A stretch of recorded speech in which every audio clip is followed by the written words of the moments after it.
Story 1. The doorbell had no power. The storm came up from the south, the way summer storms do here, slow and then all at once. I had watched it on the little radar app while I did the dishes, a blob of red and orange sliding over the county line, and I had thought nothing of it. We get these 3 or 4 times in July. The air goes thick in the afternoon, the cicadas get loud and then stop, and by 9 o'clock the sky has that green bruise to it that means hail is possible but usually does not come. I grew up 40 minutes from this house. I know what the sky is doing. That is the first thing I want you to know, because later people asked me if I'd been frightened before it started, and I was not. I was bored. I was thinking about whether the gutters would hold. Daniel was in Columbus for a work thing, 2 nights, back Thursday. It was Tuesday. The house was mine and the cat's, and the cat was already under the bed the way she gets when the pressure drops. I had the windows cracked because the AC struggles in this heat, and I liked the smell of rain coming, that mineral smell off the fields. I remember I had a glass of iced tea sweating on the arm of the couch and a rerun going low. One of those home renovation shows where nobody ever runs out of money. It was an ordinary night. I want to be honest about how ordinary it was, because the ordinariness is the part I keep going back to. The first thunder was still far off, a long roll that you feel on the floor more than here. Then the wind picked up and the trees along the road started to move in that whole body way, the way that means it is really coming now. Rain hit the west windows first, a handful of it thrown against the glass, and then the whole sky opened and it came down in sheets. I got up and went around closing the windows I had cracked, and the sound of it was enormous. Rain on the roof, and rain on the porch overhang, and rain drumming the AC unit outside the kitchen. I liked that sound. I stood at the kitchen window a minute just watching the yard go silver. The power went out at 9:40.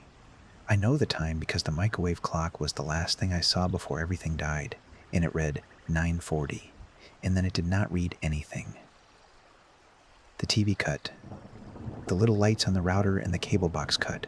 The refrigerator, which you never notice until it stops, stopped, and the house got that heavy quiet that is not really quiet at all because the rain was still roaring, but the electric hum underneath everything was gone, and I felt it leave like a held breath.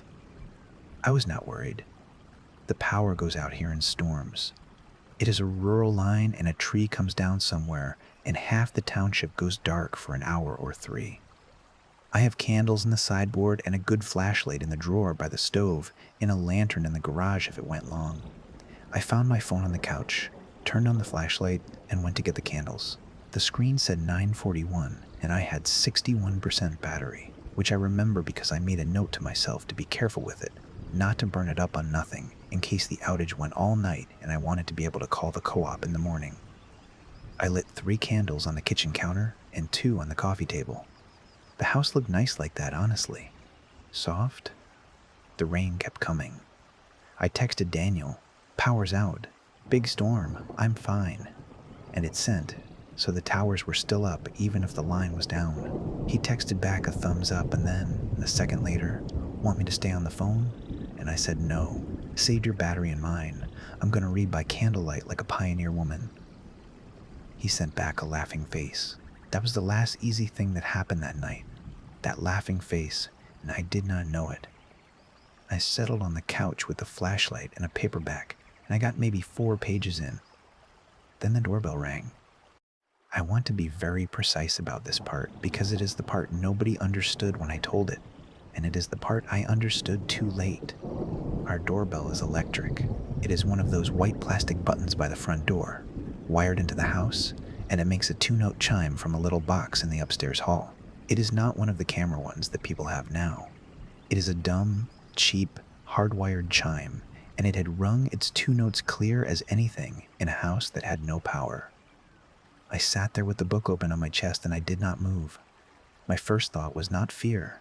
My first thought was that I had misheard the thunder, that a clap of it had come at the right pitch to sound like the chime. That is what the mind does. It reaches for the ordinary explanation and holds it. I told myself it was thunder, and I looked back at my book. It rang again. Ding, dong.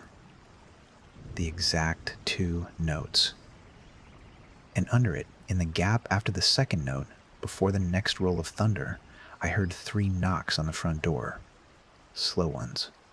Not frantic. Not the pounding of somebody caught in the rain and desperate to get in. 3 even knocks, spaced out, patient. The knocks of a man who has all night. I got up off the couch. My heart was going now, but not the way it would later. It was going the way it goes when the phone rings at 2 in the morning, that jolt before you even know what it is. I went to the front hall. The front door is solid wood with a little half-moon window up top, too high to see out of unless you stand on the bench, and a long, narrow window down the side light, with a sheer curtain over it. I stood back from it. Through the sheer and through the rain, I could see a shape on the porch. A man. Standing straight, not hunched against the weather, just standing under the overhang with his hands at his sides. "Hello?" I said. I did not open the door. I am glad, now, that I never once opened the door, and I want to say that plainly for anyone listening who thinks they would have. I did not open it. But I talked to him. That was my mistake, if it was a mistake. I talked to him. "Evening," the man said. His voice came through the door easy and warm, like we knew each other. "Sorry to bother you. My truck died out on the road, about a quarter mile up, past the culvert. Water's over the road down there. I didn't want to chance it. Wonder if I could wait it out on your porch, just till it lets up." It was a reasonable thing to say. That is the thing about it. Every word of it was reasonable. The road does flood at the culvert. Trucks do die. A person caught out in a storm like this would want to get under a roof. If he had said any of it and then just stood there wet and miserable, I think I would have felt sorry for him, and I still would not have opened the door. But I would have felt sorry. "There's a gas station up on 9, I said. 2 miles. They stay open." "I know it," he said.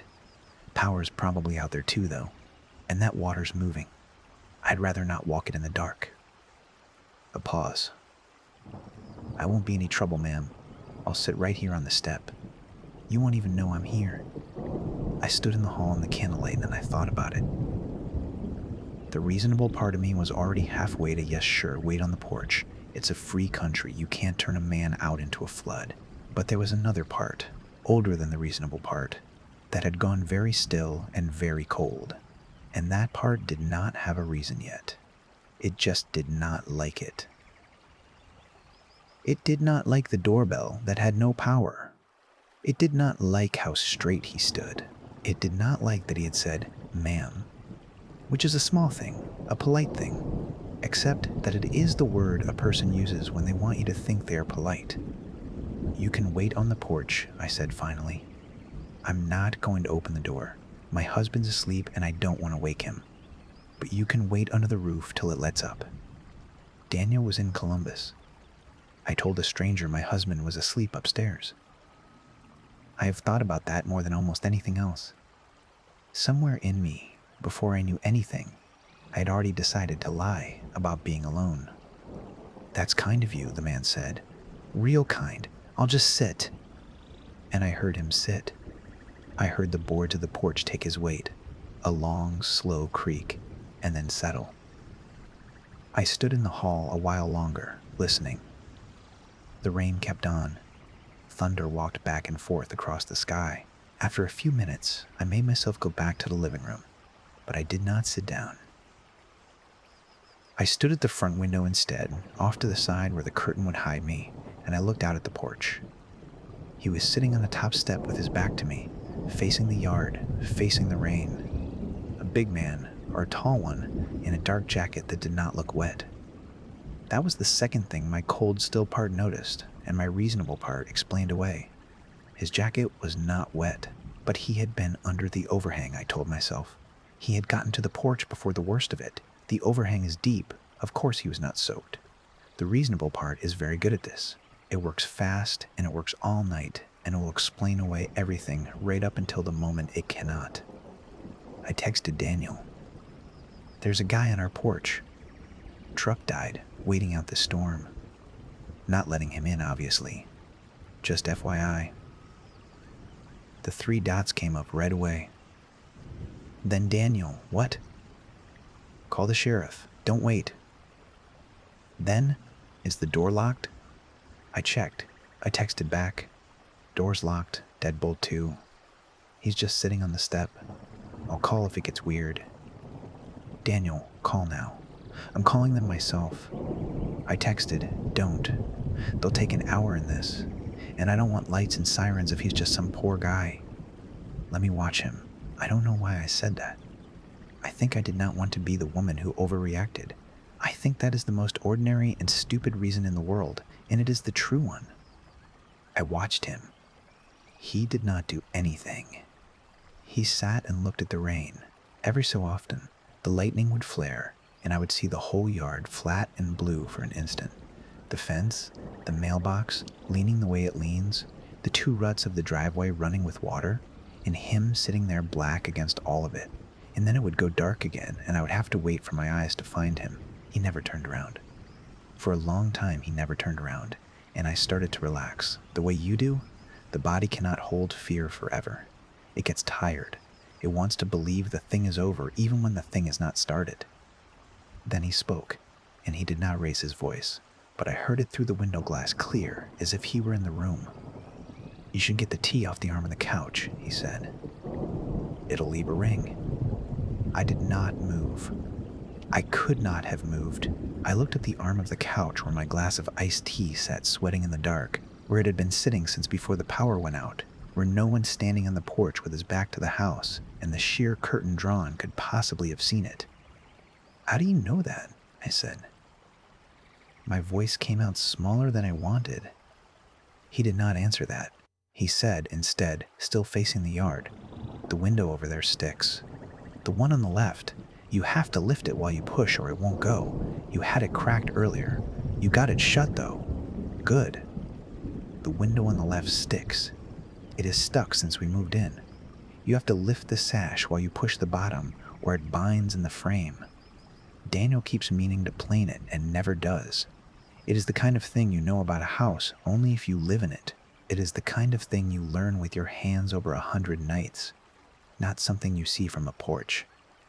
I backed away from the window. I went to the kitchen counter where the candles were, and I got my phone and my hands were not working right. I kept hitting the wrong part of the screen. I want to tell you, I called the sheriff right then. I did not right then, and I will get to why, and the why is not a good one. What I did was I turned off the flashlight because I realized the flashlight had been on, aimed down at the book, and its glow had been leaking out the front window all along. And that was how, I told myself. That was how he knew where I was in the house. He could see the light move. The tea. He had named the tea. You cannot see a light and know there is a glass of iced tea on the left arm of the couch. I stood in the dark kitchen with the candles guttering because I was breathing on them, and I made myself think. I made myself be the reasonable part on purpose, because the cold part was screaming now, and screaming does not help. Reasonable part. Facts. A man is on my porch. He knows things about the inside of my house. There are only a few ways he can know things about the inside of my house. He has been inside it, or he has watched it a lot for a long time, close enough and often enough to learn a window that sticks and to know where I set my glass down. Neither of those was a man whose truck died a quarter mile up the road. A man whose truck died did not know my window. A man whose truck died was a stranger, and a stranger was almost safe. A stranger you could reason with. A stranger wanted the same ordinary things you did, out of the rain, a phone, a tow. This was not a stranger. This was somebody who had chosen my house. Out of every house on this road, in this storm, on this night when my husband was 200 miles away, he had walked up my driveway and sat down on my step, and he had known it would be me alone inside. And the storm had made sure of it. A storm had taken the power and the street light down the road and the neighbors' lights and folded the whole night down to just this house and just this porch and just him and me. That is when I understood that the storm was not going to help me and was not going to hurt him. The storm did not care. It was just weather. It had knocked the line down the way it knocks the line down 4 times a July, and it had happened to knock it down on the one night a man was waiting for it to. He had not made the storm. He had just used it. He had been waiting, maybe a long time, for a night the lights would go and the roads would flood and a woman would be alone, and the sky had finally given him one, indifferent as a coin toss, and he had come. I called the sheriff. It went to a recording. High call volume due to weather. Please stay on the line. Your call is important. I stayed on the line. I stood in my dark kitchen with a stranger on my porch who knew my house, and I listened to a recording tell me my call was important while the rain roared. I want anyone listening to sit with that for a second, because it is the truest and worst part, that when it finally comes for you, when the real thing finally comes, you may find yourself on hold. While I was on hold, he spoke again. I had drifted back toward the hall without meaning to, the phone hot against my ear, and I heard him through the door this time, close, right on the other side of it, and I had not heard him get up. That was the thing that broke something in me. I had been watching the window. I had heard him sit, and I had watched the black shape of him on the step, and now his voice was at the door, low, at the height of my own head, and I had never heard him cross the porch. "You don't need to call anybody, Katie," he said. "Nobody calls me Katie. My name is Catherine. Daniel calls me Kat. My mother, when she was alive, called me Katie, and my sister calls me Katie, and that is the whole list. It is a family name. It is not on my mail, which says K, and then our last name. It is not on the mailbox, which says just our last name. It is not anywhere a person could find it. It is the name from inside my family, the name from the kitchen table when I was small, and a man was standing on the other side of my locked front door in the dark, saying it soft, the way you would say it to somebody you loved, the way you would say it to wake somebody gently. I did not answer him. I pressed my back against the wall of the hall where he could not have seen me even if the door had been glass, and I held the phone and I did not make a sound. The recording ended. A dispatcher came on, a tired woman's voice. "Sheriff's dispatch. What's your emergency?" I told her, low as I could. Saying it out loud, I heard how it sounded.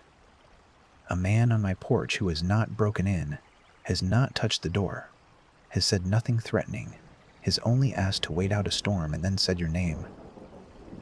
The dispatcher did not laugh at me. "I will always be grateful for that." She said, "Okay, honey, I've got you. I've got a unit coming. It's going to be a while. We've got trees down all over, and the county roads flooded at 3 spots, so I need you to stay on with me. Are your doors locked?" "Yes." "All of them? Back door?" "The back door." I had not checked the back door. I went. I did not want to leave the front hall. Some animal part of me did not want to turn my back on that front door, but I made myself go through the dark house to the kitchen and the back door off the mudroom, and the whole way the dispatcher stayed in my ear, saying, "It's okay, you're doing good, just check the lock." The back door was locked. The deadbolt was thrown. I had done it out of habit at dusk the way I always do, and I had never in my life been so grateful for a habit. I said, "It's locked, deadbolt's on." And she said, "Good, good," and then she said, "Careful, gentle," the way you would ask a hard question. "Is there any chance he has a key?" "You said he knows the house." "Any chance he's been inside before? A contractor, an ex, somebody who used to live there? Anybody with a reason to have a key?" I stood in the dark mudroom and I thought about the window that sticks, and the tea, and Katie, and I thought, he has been inside my house. Not tonight. Before, somehow, at some time, this man has been inside my house, and he has stood in my rooms, and he has learned them, and he has learned me, and now he has come back on the night the storm gave him. I did not know when. I still do not know when. That is a thing I live with now, not knowing when he was in my house, which of the ordinary days of my life he was inside it, and I did not know. Whether I passed him on the road, whether he fixed something once, whether he read the meter, whether he was just a face at the edge of a summer, a man you nod to and forget. I told her I didn't know. I told her maybe. She said keep the doors locked and stay away from the windows and stay on the line. I went back toward the front, staying low, and I settled on the floor of the hall with my back against the stair, where I could see the front door and the sidelight and could not be seen from either, and I stayed there. The candles were in the living room and the kitchen, out of my sight from where I sat, throwing their soft, moving light on the walls, and I remember thinking I should blow them out so he could not see them, and then thinking no, let him think I'm moving around the house. Let him not know I've gone still in one place. I do not know if that was smart. Nothing I did that night was smart or stupid. It was all just the body trying things in the dark. He talked to me through the door for a long time after that. I will not pretend I remember all of it. Some of it I have tried to forget, and some of it I cannot forget, and I do not always know which is which anymore. He was never loud. He never threatened me. Not once. Not in any words a person could write down and take to a judge. That is what I understood about him as the night went on, sitting on the floor of my own hallway with a phone going hot and then dead against my ear. He was patient the way patient men are dangerous, but he was not patient like something out of a story, something ancient and loving with all the time in the world. He was just a man, and he had a plan, and the plan was working, and the storm was doing half his work for him, and he could wait because waiting cost him nothing, and the water was over the road, and no unit was coming fast. That is the whole horror of it, and it is a small, ugly human horror, not a grand one. He was a person who had chosen this house. He had chosen me. And the sky had simply agreed. I've been watching the storm for you, he said once. Told you had fled the culvert. Nobody's getting up that road tonight. You don't have to be scared, Katie. I'm not going to do anything. I'm just going to wait. You'll get tired eventually. Everybody gets tired. He said, another time, you painted the back bedroom. Used to be blue. It's a nicer color now. We painted the back bedroom in the spring. The windows on that side faced the woods. You would have to be standing in the tree line at night looking in to have seen it blue and then not blue. Or you would have to have been inside. He said, once, and this is the one I cannot forget, you leave the hall light on when Daniel's away. Every night he's gone. Little light, top of the stairs. So it doesn't feel so empty. There's no power tonight though. First time in a long time you couldn't leave it on. He knew Daniel's name. He knew Daniel was away. He knew I leave the hall light on when I am alone, which is a thing I have never told anyone, a thing I was almost embarrassed by. A grown woman leaving a light on, and it was true, and there was no light tonight, and he knew it, and he had known it before he ever knocked, because he had known the power would go. I did not answer him. The dispatcher had told me, when I still had her, do not engage, do not argue, do not plead, do not tell him anything. Silence gives him nothing to work with. And I held to that even when it was the hardest thing. Even when everything in me wanted to scream at him to go, to ask him what he wanted, to make it a conversation, because a conversation feels like control, and it is not. My phone died a little after midnight. The last thing the dispatcher said before it died was that the unit was held up at the flooded crossing on the county road, and they were routing it the long way around, another 20 minutes. Hold on, honey. Hold on. Then the screen went black, and I was alone in the dark with him and the rain, and no light, and no voice in my ear, and the whole night still to go. I did not sleep. I want to say that because he had said it. You'll get tired. Everybody gets tired. And I think he really believed it. I think it had worked for him before. I think there had been other porches and other doors and other tired women in the dark. And I have to live with thinking that too, but I did not get tired. Fear does not make you tired the way he thought. It scours you out and holds your eyes open. I sat on the floor of my hall with my back against the stairs and my knees up and my dead phone in my two hands like a stone, and I watched the front door and I counted the rain and I waited him out, because that was the only thing I had that I could wait to, that my waiting was as good as his. Near the end, the rain started to ease. You can feel a storm might go. The thunder moved off east and got hollow and far, and the rain went from a roar to a drum to a patter, and in the new thinness of the sound I could hear the porch boards, and I listened for him to move, and he did not move. He had gone quiet a while back. I did not know when. I had been so braced for his voice that I had not noticed the exact moment it stopped. The way you do not notice the fridge until it quits. At some point in the last black hour of the night, he had stopped talking, and I had gone on sitting there waiting for the next thing he would say, and it had not come. The sky started to gray in the sidelight. That first thin gray that is not light yet, that is just the dark getting tired. I watched the shape of the sidelight window come up out of the black, the sheer curtain, the frame, and beyond it the porch, and there was no shape on the porch anymore. I did not trust it. I sat there until the gray became real and the birds started. The birds start so early in July, and the first true light came sideways across the yard, and the porch was empty. Just the boards, and my 2 chairs, and the little table with the empty flower pot Daniel keeps meaning to plant. I did not open the door for a long time even then. I got up off the floor, my legs gone to nothing under me, and I went from window to window in the growing light, checking the yard, the driveway, the tree line, the road. The driveway ran with water still, 2 brown ruts. The mailbox leaned, way off, out at the road. I could not see any dead truck at the culvert, and I did not go out to look, but the sheriff's deputy told me later there was no truck up there, no dead truck. A quarter mile up past the culvert, no truck anywhere on that road, and no truck had been towed, and no truck had been reported. There had never been a truck. Of course there had never been a truck. The deputy came at 6:30, when it was full morning, and the storm was a memory, and the whole world had that washed green shine it gets after. A young man, apologetic, tired, said they'd been slammed all night, trees down, 3 flooded crossings, a barn fire out on the state route. He was sorry it took so long. Was I all right? I was all right. I stood on my own porch in the daylight with the sheriff's deputy, and I was all right, and it was hard to explain to him, in the daylight, with the birds going and the puddles bright, exactly what had happened, because nothing had happened. That is the thing. Nothing you could arrest. A man asked to wait out a storm on my porch, and I said yes, and he said some things, and then he left. That is all that happened.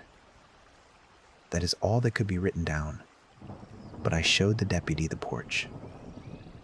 Because when I finally opened the front door, in the full clean morning, and stepped out onto the boards, the whole porch was dry. It had been dry all night under that deep overhang. The rain had come straight down, and the overhang is wide. The boards near the door never even got damp. Dry gray boards in the morning sun, and in the middle of them, square in front of the door, facing the house, facing in, were 2 wet boot prints. Just 2. Right and left, side by side, close together, the prints of a man standing still. Not a trail of them coming and going. Not steps across the porch. 2 prints, wet through onto the dry boards, dark and clean and exact, toes to the door. The prints of a man who had stood in that one spot facing my front door for a long time, long enough to leave the water of himself in the wood, and then had gone without another step, without walking away, just gone from standing. The deputy looked at them a long time. He did not say anything smart about them. He crouched down and looked, and then he stood up and looked out at the yard, and then he looked at me. And I saw him decide not to say the thing he was thinking, whatever it was, and instead he said he'd write it up, and he'd have them run the road for the truck. And did I have somewhere I could stay tonight? Was my husband coming home? I said Daniel was coming home Thursday. He said, maybe get him home sooner. He said it real gentle. I said I would. The prints dry by 9. I watched them dry. I sat on the top step where the man had sat, in the morning, with the birds going, and I watched the 2 wet prints go pale and then gray and then gone, the water lifting out of the wood into the warm day the way any puddle goes, until the boards in front of my door were the same dry gray as all the rest, and there was nothing to show anyone, nothing to point to, no mark left on my house at all. And I have thought, since, that this is what he wanted. Not to break in. Not to take anything a deputy could list, just to stand at my door in the dark and let me know that he knew the tea, and the window, and the paint, and the hall light, and the name my mother gave me, to spend a whole storm making me understand that he had been inside my life already, some ordinary day I would never be able to name, and that he could come back on any night the sky went dark and the roads went under, that the storm had not sent him and would not stop him, that he was just a man who had chosen my house and had all the patience in the world, because patience was free and he could wait for the next storm, and there is always a next storm. Daniel came home that afternoon. We put in the cameras, the real ones now, the ones that run on batteries and record to a place a power cut cannot reach. We changed the locks, both doors, and put a rod in the track of the window that sticks so it cannot be lifted from outside even by someone who knows the trick of it. We cut back the tree line so there is nowhere to stand and look in at the back bedroom. I do not leave the hall light on anymore when Daniel is away, because there is a thing worse than an empty house, and it is knowing that the emptiness was watched, that the light you left for your own comfort was a light somebody counted on. Daniel wanted to sell the house. Some days I want to sell it too. Most days I do not, because I have thought about it and I know it would not be the house I was leaving. He did not choose the house. He chose me, and I would take myself with me anywhere I went, and so would he. They never found the truck, because there was no truck. They never found the man, because a man who asks to wait out a storm and then walks away has done nothing, and there is no photograph of him, because the power was out and the cameras came the next day, and the only proof he was ever there was 2 wet prints that the morning took back. When the deputy filed it, he had to file it as a suspicious person. No crime, no contact, resolved on departure. Resolved on departure. I have that piece of paper. Resolved on departure, as if a thing is over when it leaves. I keep the tea glasses in the kitchen now. I do not set them on the arm of the couch. I know that is a small thing, and I know it does not matter, and I do it anyway. Every night I take the glass to the kitchen and I set it in the sink, because the last thing I want, the very last thing, is to leave a ring on the wood, a small dark ring where a glass sat sweating through a long night, a mark that says a woman was here, alone, in the dark, and did not move for hours. I do not want to leave that mark. I would rather leave no mark at all. I would rather be like the porch in the morning, dry and clean and showing nothing, so that if he ever comes back and stands again at my door in the dark, there will be nothing there for him to know. But he knew the glass before I ever set it down, and I think about all the ordinary nights before that one, all the summers, the glass on the arm of the couch, the hall light at the top of the stairs, the window I lifted and pushed 1,000 times without thinking. And I wonder which of them he was there for. On the other side of the glass, in the tree line, on the road, learning me by heart in the dark while I read my book and thought I was alone. And I was not alone. I had not been alone for a long time, and I never once felt it. And that is the thing the storm taught me, that the worst of it is not the night you finally hear the knock. The worst of it is all the quiet nights before, the ones you spend feeling safe, that you will now spend the rest of your life going back over, counting, trying to find the face at the window that was there the whole time, watching you not be afraid. I am telling you this so you will do the small thing, the one thing I did right, the only thing. Do not open the door. It does not matter how reasonable the voice is. It does not matter that his truck died and the water is over the road, and it is only decent to let a man out of the rain. The decent ones do not need to know your window. Keep the deadbolt thrown and the phone charged and the address ready to say first. Say your husband is asleep upstairs, even if there is no husband and no upstairs. And when the light you left on for your own comfort will not come on because the power is out and the storm has folded the whole night down to your one dark house, do not go to the door. Sit down on the floor with your back to the stairs where no window can find you, and wait. You can wait too. Your waiting is as good as his. The rain will ease. The sky will gray. The birds start early in July, so early, before you think they should. And when they start, you will know the worst of the dark is behind you, and you will still be inside, and the door will still be locked, and whatever stood at it will have gone back into the ordinary day it came out of, to wait for the next storm. There is always a next storm, but there is also always a morning. Hold on for the morning. Listen for the birds. Keep the door shut and rest if you can. And let the rain come down. Story 2. The All Hazards Radio. I want to say up front that I am not a nervous person. I file my taxes early. I keep a spare key in a place no burglar would ever think to look, which is to say, on my keyring, because I have never once locked myself out. When people describe themselves as practical, they usually mean they are cheap, but I mean it the other way. I buy the good thing once. That is the whole reason I own the radio at all.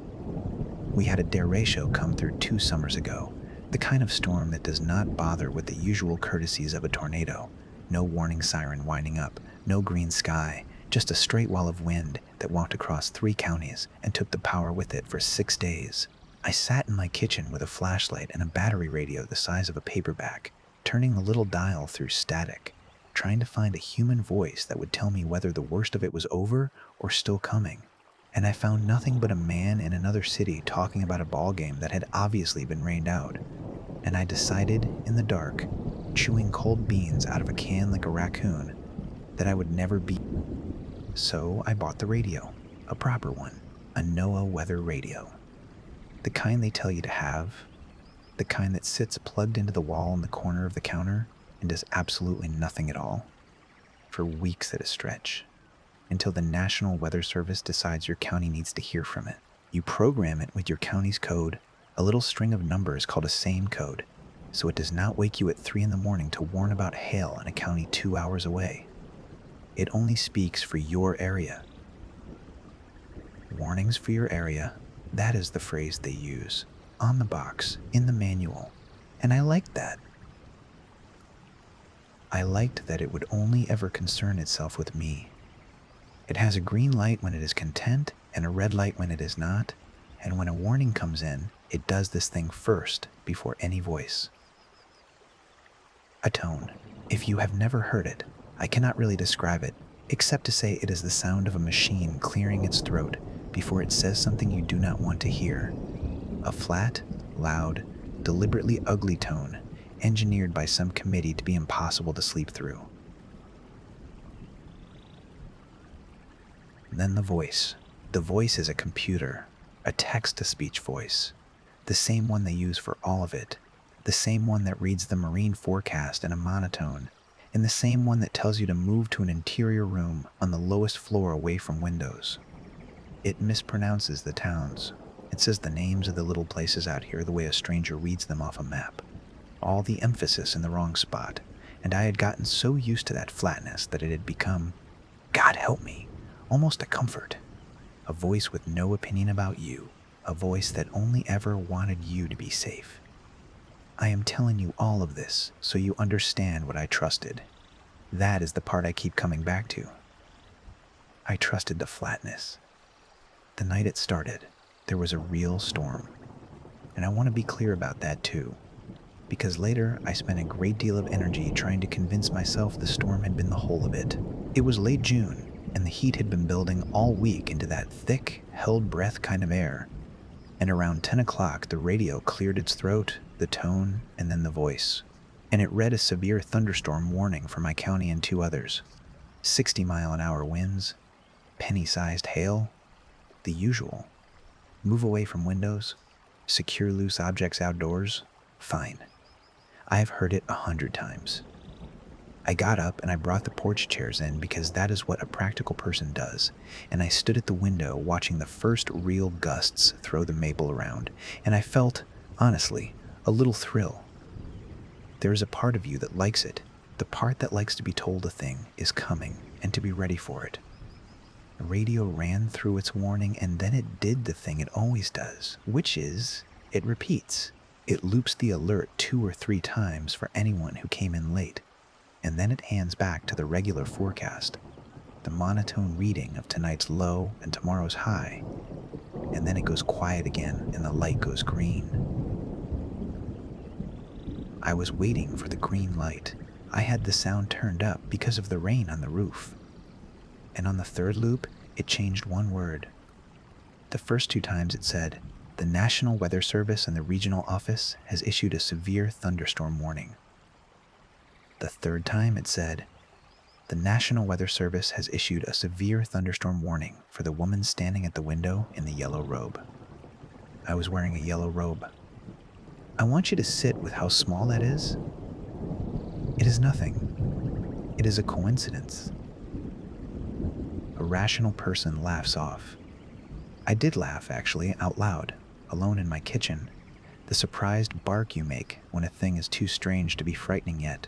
I told myself I had misheard it under the rain. The voice is flat and the loop is long, and I had been half listening, thinking about the porch chairs, and my brain had stitched the word window to the fact of me being at the window and dressed it up. That is what brains do. I know how brains do. I read about it. The green light came on. The storm blew through in 20 minutes, the way those summer cells do, all noise and then nothing. And I went to bed, and I did not think about it again until it happened the second time. The second night, it was not even storming.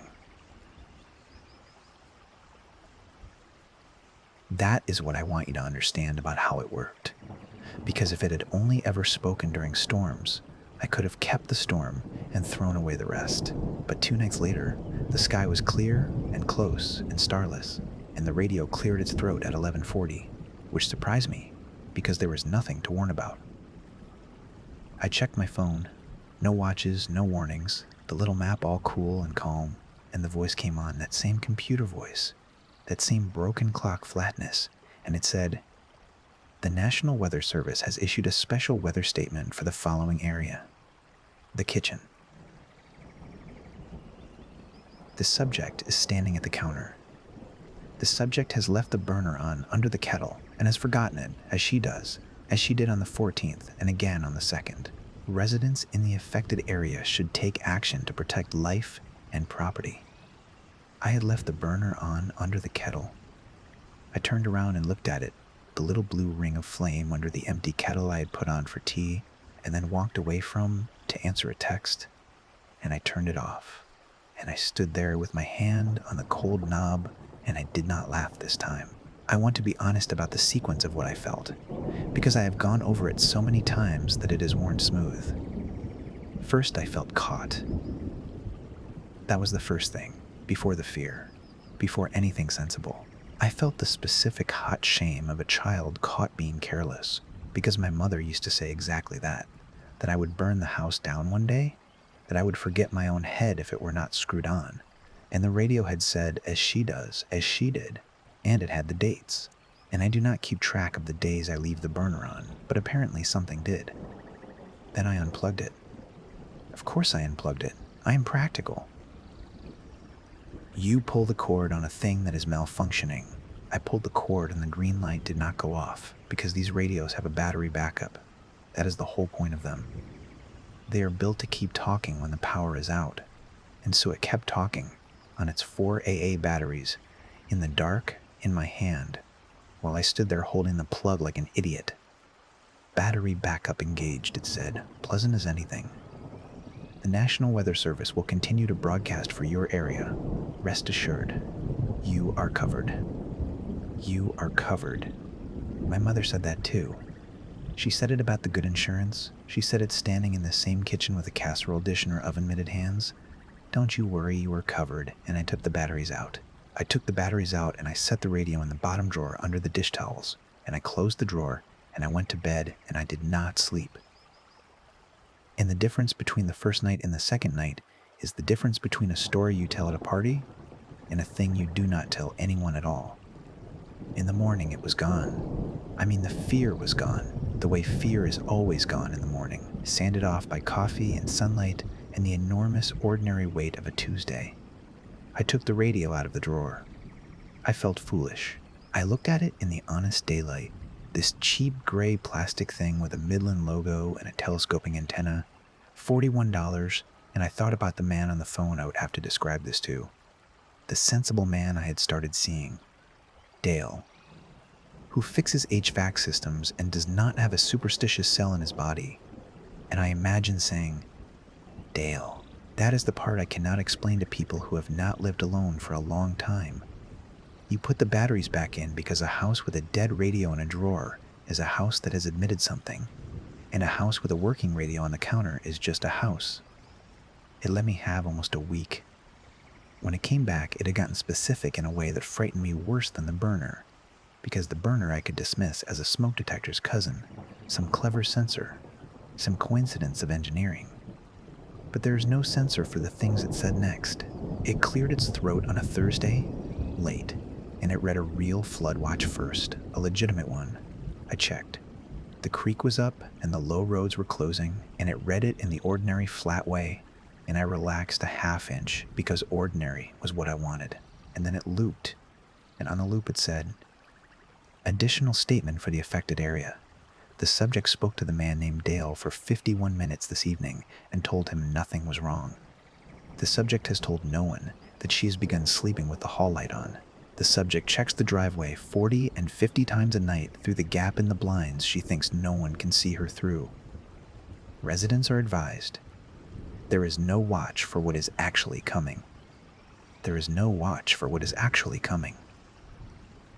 It said it in the same voice it used for the creek. That was the cruelty of it, and I use that word carefully, cruelty, because it took me weeks to understand that was what I was dealing with. It never raised its voice. It never rushed. It read the most private and humiliating facts of my life in the exact same bored municipal monotone it used for river gauges, and the flatness that had comforted me for 2 years turned out to be the worst part. Because you cannot argue with it, you cannot make it flinch. It will tell you the thing you have not told your own reflection, and it will tell you with all the feeling of a man reading a phone book. And it had the number. 51 minutes. I looked.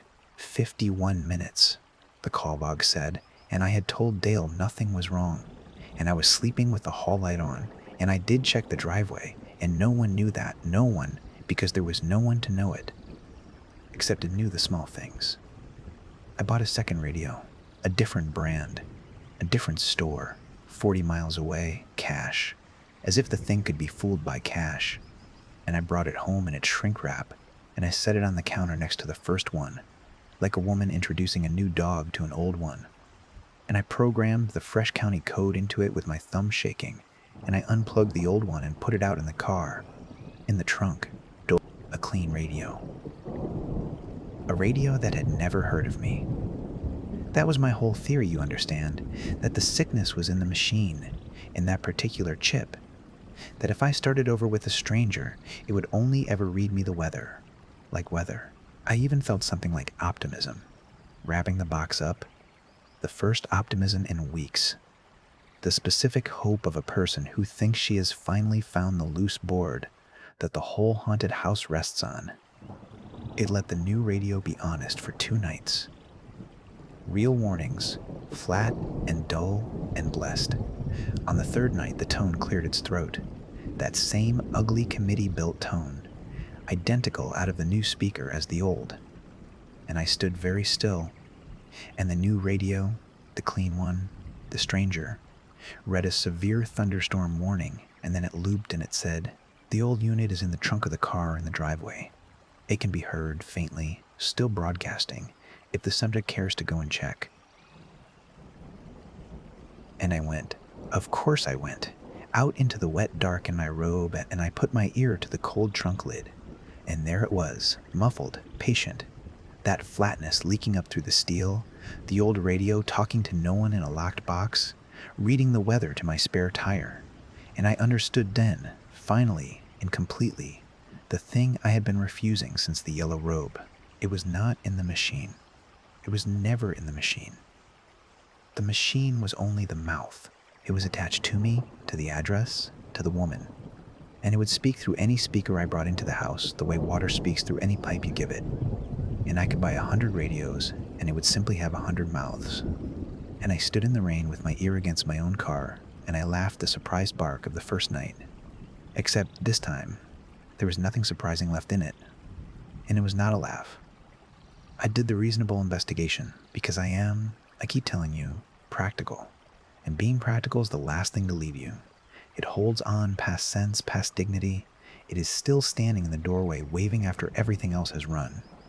I checked for a hidden phone. I checked the radio for a second circuit, a SIM card, a way for a person to talk through it, and there was nothing. There was a chip and a speaker and a coil of copper for the antenna and 4 AA batteries. That was all. I took it apart at the kitchen table with a jeweler's screwdriver at 2 in the morning like a woman defusing a bomb, and there was nothing inside it that could have known my call log. I checked the house for cameras. I stood in my own hallway, turning my phone flashlight into the corners, feeling the specific insanity of it. A grown woman looking for the eye of God in the smoke detector, and there was nothing. And I'm ashamed of this, I even called the number on the manual, the customer support line, and I asked the poor kid who answered whether the radio could be, and I could not finish the sentence, and he said, "Ma'am, is it not powering on?" And I said, "No, it is powering on fine. It is powering on wonderfully," and I hung up. Of course, I tried to record it. That was the practical thing. The thing a reasonable woman does when a machine is saying impossible things. You get the machine to say them into another machine, and then you have a thing you can hand to a man like Dale, or to a sister, or to a doctor, and let them tell you what it means. So I set my phone against the sugar jar, screen up, red dot going, and I sat and I waited 3 nights for the weather to turn. And on the 3rd night, the tone cleared its throat, and I felt my heart go up into my mouth with something that was almost hope, because now I had it. Now I had a witness that would keep. It read a wind advisory. Then on the loop it said, the private thing. It said the subject has stopped answering her sister's calls and lets them ring out, and then texts back that she is fine. She is just busy. She is fine. And I sat there and watched the red dot swallow every damning word, and I thought, I have you. I played it back the next morning at the kitchen table with the sun coming in honest and yellow, and the recording had the tone, and the recording had the wind advisory, clear as anything, 60-mile-an-hour gusts, secure loose objects. My phone had caught all of it in teeny little detail. And then, where the private part should have been, where the sister part should have been, there was the loop of the wind advisory again. Ordinary, flat, correct, as if it had never said anything else at all. I played it 4 times.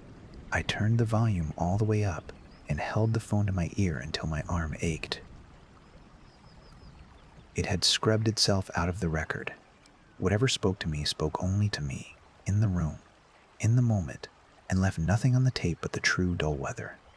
So that if I ever did hand this to Dale, he would hear a working radio doing its job, and he would look at me with that kind, plain face full of worry, and he would run me a proper antenna up the eave. It had thought of everything. It had thought further ahead than I could think. There is a special loneliness in being outmaneuvered by a thing whose only interest is you, in learning that it had already planned for the version of you that fights back. My sister called on a Sunday in the afternoon, safe daylight hours, and I answered because the radio had shamed me about not answering. And even a haunting, it turns out, can make you a slightly better sibling. She lives out where the land goes flat and the storms can be seen coming for an hour. And she keeps a weather radio too. Everyone out there does. And I was working my way around to it, to asking her, does yours ever, when she said offhand, stirring something on her end, that hers had woken her the other night for a warning. And my whole body went cold in the warm kitchen, because I wanted so badly for it to be everyone's, for it to be a glitch in a product line, a recall, a class action, a rational, stupid, ordinary flaw I could look up online and find a forum full of people complaining about. Talks to itself half the night. So I asked her, as lightly as I could manage, what does it say? And there was a pause, and the stirring stopped, and my sister said in a smaller voice than I have heard from her since we were girls, "Why? Why do you ask that? What does yours say?"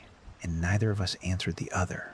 We talked about her kids, and we hung up, and we have not spoken of it since. And that silence between us is the loudest thing in my life now, louder than the tone, because it means it is not only me, and it means she is as alone in it as I am. 2 sisters in 2 flat states with 2 gray boxes reading us our lives, and neither able to save the other or willing to try, because to try would be to say it out. I should tell you about the one it got right in advance because that is the hook it said deepest. That is why the drawer never worked. Most of what it said was history. My history. The burner and the call log and the 43, things it could conceivably have spied out by some means I could not imagine. But one night, in the middle of all of it, reading a frost advisory of all things, it said that the big silver maple in the front yard, the one my mother planted, would come down in the next storm and take the power line with it, and that I should park the car in the street. And I did not park the car in the street because I do not take orders from appliances, I told myself, standing on what was left of my pride. The storm came 4 nights later. The maple came down. It took the line and it took the corner of the garage roof, and it missed the car by the width of the car, by inches, because I had, at the last moment, some animal part of me overriding the proud part, gone out in the rain in my robe and moved it to the street. So it saved the car, or it staged the whole thing, the warning and the storm and the tree, to teach me that its warnings are real, that the practical woman ignores it at her peril, that when it clears its throat I'd better listen, all of it, the true and the other, because I can no longer tell which lube is the one that keeps me alive. That is the leash. That is how a thing keeps you, not by locking the door, but by being, some of the time, exactly right. Here is a thing I noticed later when I could think again. It only ever spoke at night. It only ever spoke when the sky was doing something, or about to, even when the something was small, a shift in the pressure, a far-off cell, a rise in the creek. On clear, dry, high-pressure nights, it sat there green and silent like the honest appliance it pretended to be. It needed the weather, the way a certain kind of person needs a crowd, as cover, as an excuse to be in the room. It hid inside the real warnings. That was how it stayed. If it had spoken on a calm night, I would have thrown it in the creek that was flooding, but it never gave me a clean shot. It always had one real, true, useful thing to say. The roads are closing. Move away from windows. And then it would slip the other thing in on the loop, quiet, in the same breath, so that to unplug it was to unplug my only warning of the actual storm. And I knew that. It counted on the practical woman. It had my number in more ways than one. The mocking started around the 4th week, and if I am honest, the mocking was almost a relief, because a thing that mocks you is at least a thing that is paying attention. And by then, I was so alone with it that even its contempt felt like company. That is the sentence I am most afraid of in this whole account. Even its contempt felt like company.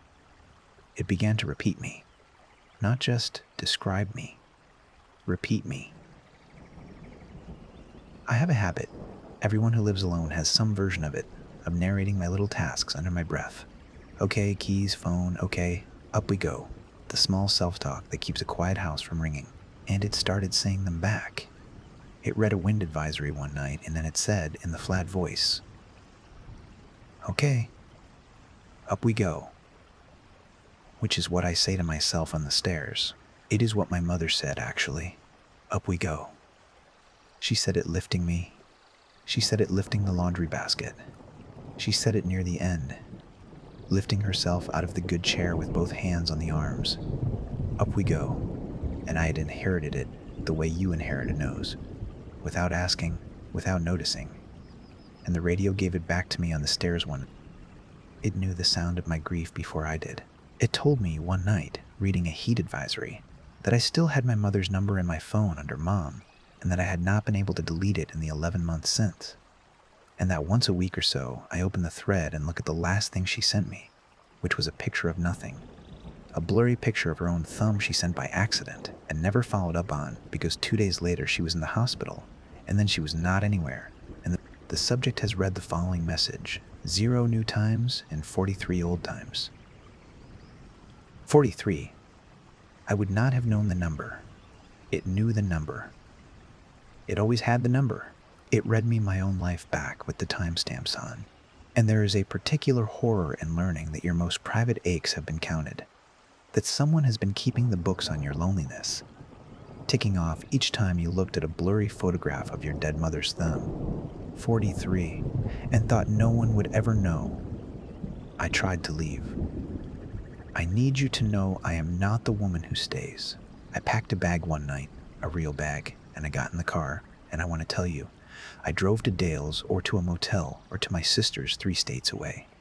But the truth is, I got to the end of the driveway, to the road, and I sat there with the engine running and the wipers going, because of course it was raining. It was always raining by then. June had turned into the wettest July anyone could remember, storm stacked on storm. That is what it had done to me. It had made the whole sky suspect. Every radio is the same radio. Every county has the same voice. Wherever I drove, the same flat computer would be waiting to read the marine forecast to the coast and the winter storm warning to the mountains. And, if it wanted, to read me to myself in a strange motel in a county whose same code I did not know. I turned around. I drove back up my own driveway in the rain. When I came in the house, the radio was already talking. It said, "Welcome home." The affected area is unchanged. There was never anywhere else. And the terrible thing, the thing I will not forgive it for, is that it was right. And I knew it was right. And some exhausted animal part of me was almost glad to be told to stop running. Dale came over once, near the end, though I did not know it was near the end. I had let him get close enough to worry, which was its own small victory over the thing that I still had someone to lie to. He sat at my kitchen table, and I made him coffee, and the radio sat there green and silent because Dale is the kind of dry, high-pressure system that keeps it quiet. And I thought, absurdly, that I could keep him. That if I just kept a man in the house, the weather would stay clear. He asked me if I was sleeping. He said I looked like I was not sleeping. He's a kind man, Dale. He says things like that plainly, and I almost told him. I got as far as, "The radio?" And he looked at the radio, that dumb gray box, and he said, "Oh, those things are great. You want me to run you a proper antenna up the eave so it comes in clearer?" And I laughed and said, No, it comes in plenty clear. And I meant it as a joke to myself, and it came out as the truest thing I had said in a month. It comes in plenty clear. He left around 10. The storm came in around 11. And I understood, listening to the tone clear its throat, that it had let Dale be there, that it had gone quiet not because it could not speak in front of him, but because it did not want to, because it was not finished with me privately, because whatever it was the kind of thing that does its work when the door is shut, the kind that is charming at the table and speaks its real language only after the guests' taillights are gone. It had waited him out the way it waited out everything. Patient, you would say. Except it was not patient. Patience is a warm word, and there was nothing warm in it. It did not wait, because it loved me and had all the time in the world. It waited the way a thing on a hook waits, because the wait was part of what it was doing to me, because letting me hope Dale might stay, and then reading me the storm the second he was gone was the entire joke, and it was laughing. The last night, I knew it was the last night, though I could not have told you how. The storm that came in was the biggest of the summer, a genuine one, the kind they name, and the radio ran real warnings for hours. Tornado watch upgraded to warning. Take shelter now. Move to an interior room on the lowest floor. And I did. I am practical. I went to the downstairs hall with no windows, and I sat on the floor with a flashlight and my phone That was the last of its cruelty. It had blended itself so completely into the only voice that kept me safe, that saving myself and surrendering to it had become the same act. It read the tornado warning, real. The sirens were going outside, the town sirens, under the wind. It read the list of towns in the path, mispronouncing them, and my town was on the list, and I pulled my knees up. And when it finished the list, it did not loop the way it always loops. It went quiet for a moment that had never happened before. A held breath, the first silence it had ever offered me, and then it spoke, and the flatness was gone. Not gone into feeling, gone into something worse, into familiarity. It spoke in the cadence I had been raised on, the exact rhythm, the little downward turn at the end of a sentence that meant a thing was settled and there would be no more discussion. And it said, "That's enough for tonight. Turn off the light. You have school in the morning and I won't tell you again. The storm can't get you in here. I check the doors. I always check the doors. Say your prayers, don't say them out loud. God can hear you thinking, you're covered. Go to sleep now. Go to sleep. I love you. I'll leave the hall light on. That is my mother, word for word, down to the pause before I love you, which she always put there, always. That little catch, as if the words cost her something and she was paying it, down to the hall light, which she left on for me every night of my childhood, and which I had started leaving on for myself without ever once connecting the two until the radio connected them for me, in the dark, in the safe room, in the exact voice of a woman 11 months in the ground, and then it said, the way she said it, the very last words of the very last night, rest now, I've got the weather. And the green light came on. That is the thing I cannot get past. That is the thing that makes me tell this at all, to you, to anyone who will sit still for it. It signed off. The tornado passed a mile south and took a church steeple and 3 barns. And no one, thank God, no one. And the rain gentled into the ordinary all-night patter that I have loved my whole life and will never love again. And the radio sat there green and quiet and content. Its work done, having tucked me in, it found the one voice I could not shut off.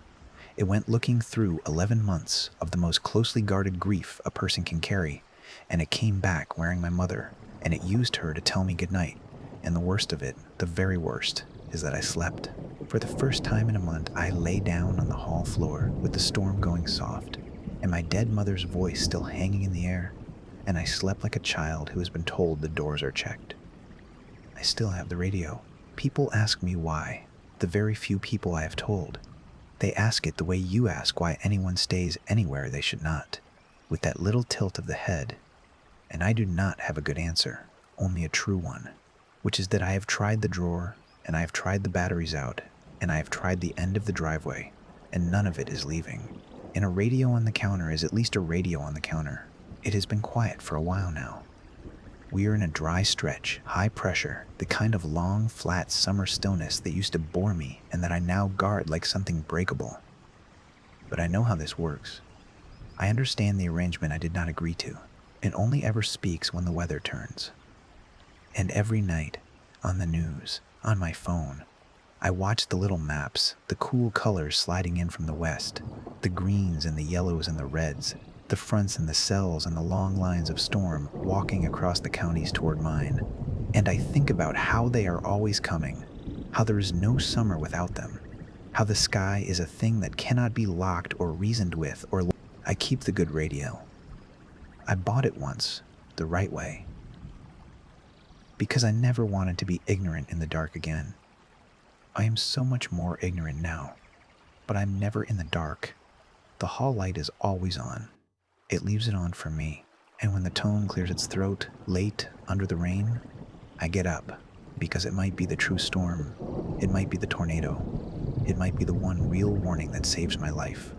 And I stand at the counter in my mother's kitchen, that is now my kitchen, in the yellow robe, and I turn it up, and I listen for the flatness, and I pray, not out loud, that tonight it stays flat, that tonight it is...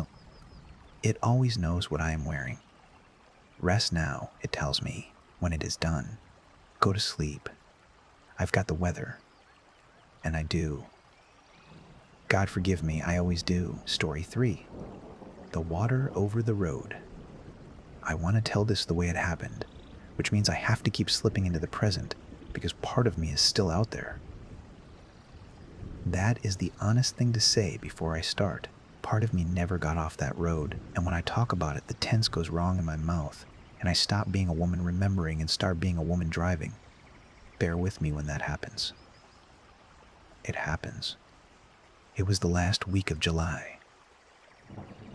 One of those summer storms that sits on top of the county and does not move. The kind the radio calls slow-moving and stationary, like those are two different words. I had been at my mother's, 40 minutes south of my own house, longer than I meant to be. She had a fall in the spring, and I go down on Tuesdays now to sort her pills into the little plastic days of the week and to sit with her while the light goes.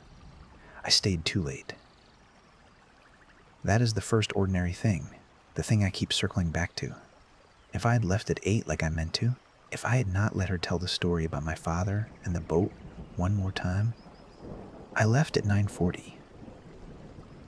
I know that because I looked at the clock and the dash when I backed out of her drive, and it said 9,040, and the rain was already coming down hard enough that the wipers on high could not get ahead of it. Remember that the clock said 9:40. It matters later. It matters more than anything I own. The way home is nothing. I have driven it 1,000 times. You go north on the county road, you cross the river at the low bridge, you come up through the flat farmland where the corn is over your head in July, and you turn at the crossroads by the old feed store, and after that, it is 9 minutes to my street. I could do it asleep. I have done it half asleep. It is not a route you think about. I thought about it that night because of the water. The low bridge was closed. I came around the bend and my headlights caught the sawhorses and the sign, "Road closed, Higwaiter." And the river was up over the road on the far side, brown and moving, carrying branches. And I could see where somebody's mailbox was sitting sideways in the current. So I stopped, and I sat there with the wipers going, and I thought, fine. There is another way. There is always another way out here.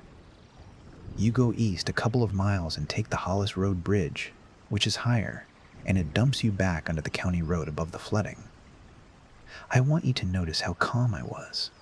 That is what I keep coming back to. I was not frightened. I was annoyed.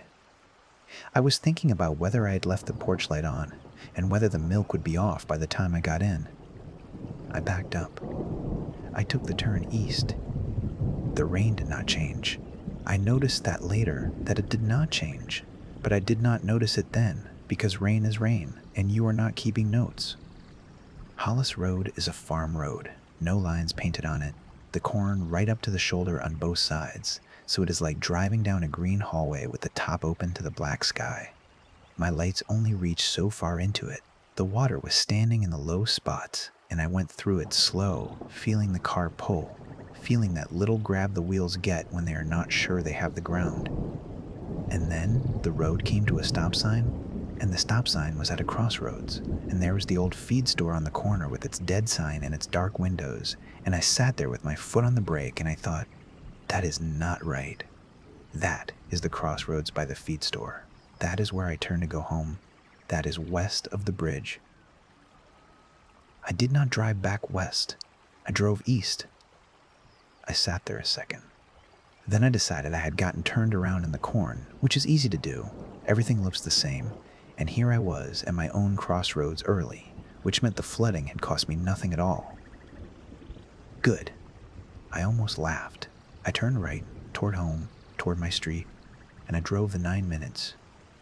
Except at the end of the 9 minutes, there was no street. There was the stop sign, there was the feed store, there was the crossroads. I had come back to it.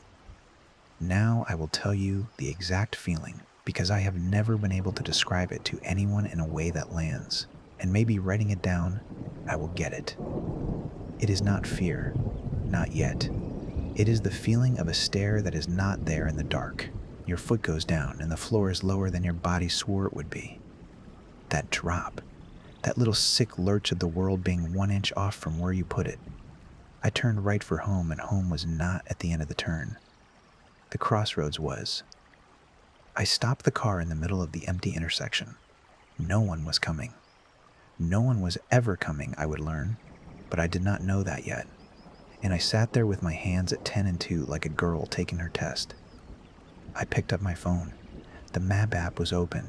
It showed the little blue dot that is me, and it showed the roads around me in that flat gray. And the blue dot was sitting right on the crossroads, and I watched it, and it did not move even though the car was stopped, which is normal. And then I put the car in gear and drove, and the blue dot did not move at all. It stayed on the crossroads. The little triangle that shows which way you are pointed spun once, lazy, all the way around, like a compass that has given up. And then it just sat there pointed north, no matter which way my headlights swung. Recalculating, the phone said. In that pleasant voice, recalculating, I said out loud to no one. recalculate this, which is the kind of thing you say to a phone, and my own voice in the car sounded wrong to me. Too close, like the inside of the car was smaller than it should be. Let me try to be orderly about this, because that night I tried to be orderly, and being orderly is the only thing that kept me from screaming on the shoulder, and I want you to have that if you ever need it. God forbid you ever need it. I decided I would drive it deliberately. No panicking, no random turns. I would pick a direction and hold it and count. I took the road north out of the crossroads. Home is north. I held the wheel straight. I did not turn. I did not take a single fork.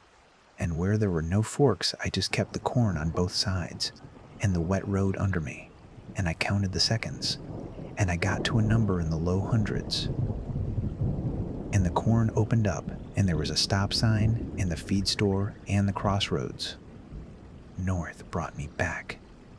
I did not believe it. That is the thing about this. You keep not believing it. Your body will not sign for it. So I did it again. North again. Straight. No turns. Longer this time.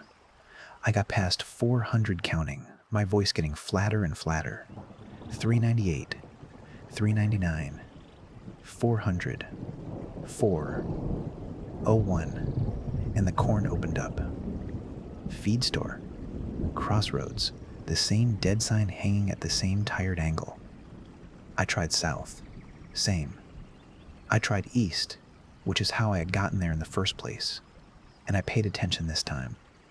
I watched for the turn that must be looping me, some soft curve in the dark that was bending me back without my feeling it, and there was no curve.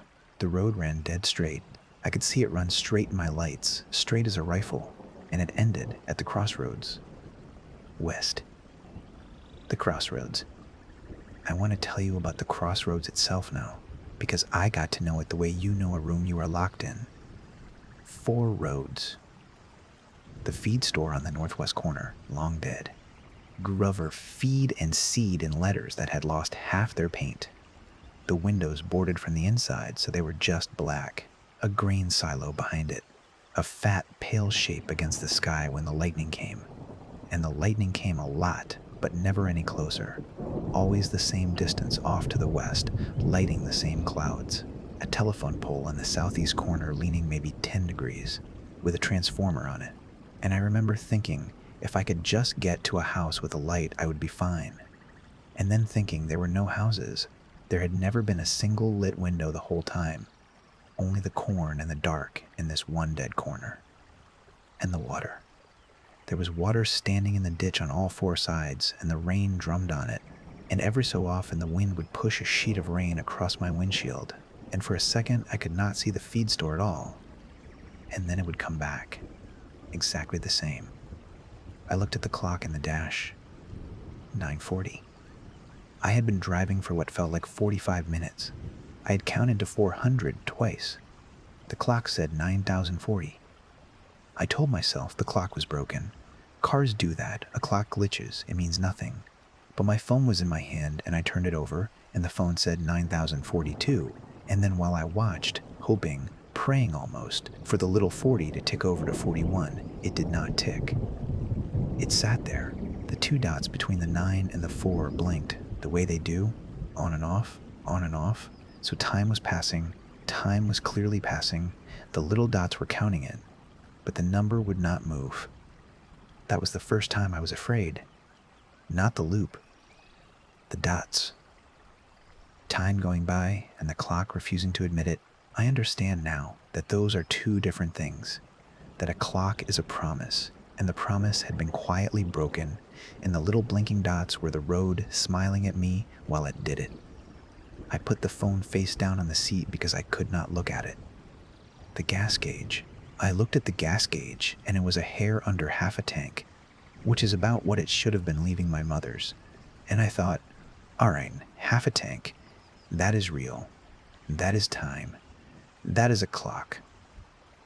The road cannot fake. I will just drive and drive, and when the gas is gone, something will have to happen. Something will have to change. I drove for a long time after that. I am not going to be able to tell you how long, because the only clocks I had both said 9,040, and after a while, your body stops keeping time when nothing agrees with it. I drove north and south and I tried the diagonals. I tried going slow. I tried going fast. I tried stopping in the middle of a straightaway and turning off the engine and sitting in the sudden loud rain and then starting again, as if the trick was to catch the road not paying attention. And every road ended at the crossroads. I want to describe one of those returns in full, because they were all the same, and the sameness is the horror of it. And I promised myself I would not lie to make it a better story, so here is exactly one. I am going north. The corn is on both sides. My lights are on the road. I am not turning. The wipers go. The rain is the same. I pass a place where a dead tree leans out over the road from the left, gray and bare, and I mark it, I say out loud, dead tree on the left, so I will know it if I see it again. I keep going. The road dips through standing water and the car drags and comes up. I keep going, and then, ahead, in my lights, a dead tree leans out over the road from the left, gray and bare, and my stomach goes, and I keep going because what else is there? And the corn opens up, and there is the feed store, and there is the crossroads, and the dead tree is gone. It was never on the crossroads. It was somewhere in the middle, but it does not matter where. I checked the gas gauge. A hair under half a tank. It had not moved either. There was one more clock I had not thought to check, and when I thought of it, I felt clever, and being clever lasted about a minute. The odometer. The little counter of miles under the speedometer, the one that only ever goes up, that cannot be reset, that a car keeps like a scar. I leaned over it at the next crossroads and I read the number, all 6 digits, and I said them out loud to fix them, and then I drove north again. My straight line, my 400 count, all those miles of corn, and I came back to the crossroads and I leaned over and read the odometer again. It had not moved either. The same 6 digits. I had driven. I know I had driven. The engine had worked. The tires had turned. The water had dragged at them. I had felt every foot of it in my arms, and the car swore under oath that it had not gone 1/10 of a mile. It had been running in place. All that motion in the machine that counts motion said none of it had happened, and I sat there and understood that the road was not letting me travel, it was only letting me move, and that those are 2 different things too, and that the whole night was going to keep teaching me the difference between things I had always thought were the same. I turned the odometer light off with the little dial, so I would not have to look at it. I need to stop for a second and tell you about the man, because he is the part I like least, and I have thought about leaving him out, and every time I decide to leave him out, I feel like I am lying, so here he is. On one of the passes, coming up on the crossroads from the south, my headlights swung across the corner by the leaning telephone pole, and there was a man standing there, at the edge of the corn. Just standing, in the rain, no coat, his arms down at his sides, facing the road, facing me, a grown man in a wet shirt, ordinary, the kind of man you would not look at twice in a hardware store. He did not wave. He did not step out. He did not shield his eyes from my lights the way a person does. He just stood and watched the car go by, turning his head to keep me in view, slow, the way a fan turns, and I did not stop. God help me. I wanted another person so badly and I did not stop, because there was something in how still his arms were, how the rain ran down his face and he did not blink it away. And I drove onto the crossroads, and I looked in the mirror, and he was not at the next time I passed that corner, he was not there. He was never there again. But after that, every time the rain sheeted across the windshield and blanked out the world for that 1 second, I was afraid of what would be standing in the road when it cleared. And it was always nothing. And the nothing was almost worse, because it meant he could be anywhere the water hid, and the water was everywhere. I need to stop for a second and tell you about the calls, because I did try to call people. Of course I did. That is the first thing anyone does. I called my husband. It rang. I want to be careful here. It rang, which means the phone thought it was connecting, but it rang wrong. It rang with a little hitch in it, a stutter in the ring, like the sound was coming from very far down a pipe, and it rang and rang, and then it did not go to voicemail, it just kept ringing, and I held it to my ear, driving one-handed, and I listened to it ring past the point where any phone gives up, 30 rings, 40, and I called my mother, thinking she at least would still be awake, and it did the same thing, that stuttering ring, on and on. And then, once, in the middle of the ringing, I heard something. Not a voice, a sound like a phone being picked up in a room, that change in the air when a line opens, that little suck of a bigger silence, and I said, "Mom?" And I said, "Hello?" And the bigger silence sat there and listened to me, and then the ringing came back, exactly where it had left off, as if the ringing had never stopped, as if something... I did not make any more calls after that. I turned on the radio instead, because I could not stand the inside of the car being so quiet under the rain, and the radio was worse, and I turned it off. And I am only telling you what the radio did because it is part of the true account. It found one station, all the numbers on the dial, all that empty static, and then one station came in clean, and it was a man reading the weather. He had a calm, flat overnight voice. He was reading the forecast for my county. He said there was a slow-moving system, stationary, heavy rain, flooding on low roads, and then he said, "And drivers are advised to avoid the following closures." And he read a list of roads, and every road he read was a road I was on. And then at the end of the list, in the same calm, flat voice, he said, "The crossroads at Grover Feed and Seed. Here is a thing I have not told anyone, not my husband, not the doctor they made me see after, because it is the part that sounds the most like I lost my mind." And maybe I did lose my mind for a while out there. Maybe that is exactly what the road wanted. I started to feel that the road was in a hurry. That sounds backwards. You would think a trap like that would be patient. Everything you read about this kind of thing, the road that takes you, the woods that keep you, it is always something old and slow and patient, something with all the time in the world. This was not that. This was fast. This was a thing with momentum. I could feel it the way you feel a big dog straining a leash. That eagerness, that lean. Every time I came back to the crossroads, I felt it want me to go again. Right now. Quick. Pick a road. Go. And when I sat still too long, when I stopped the car and put my head on the wheel, the rain got harder. Not scarier.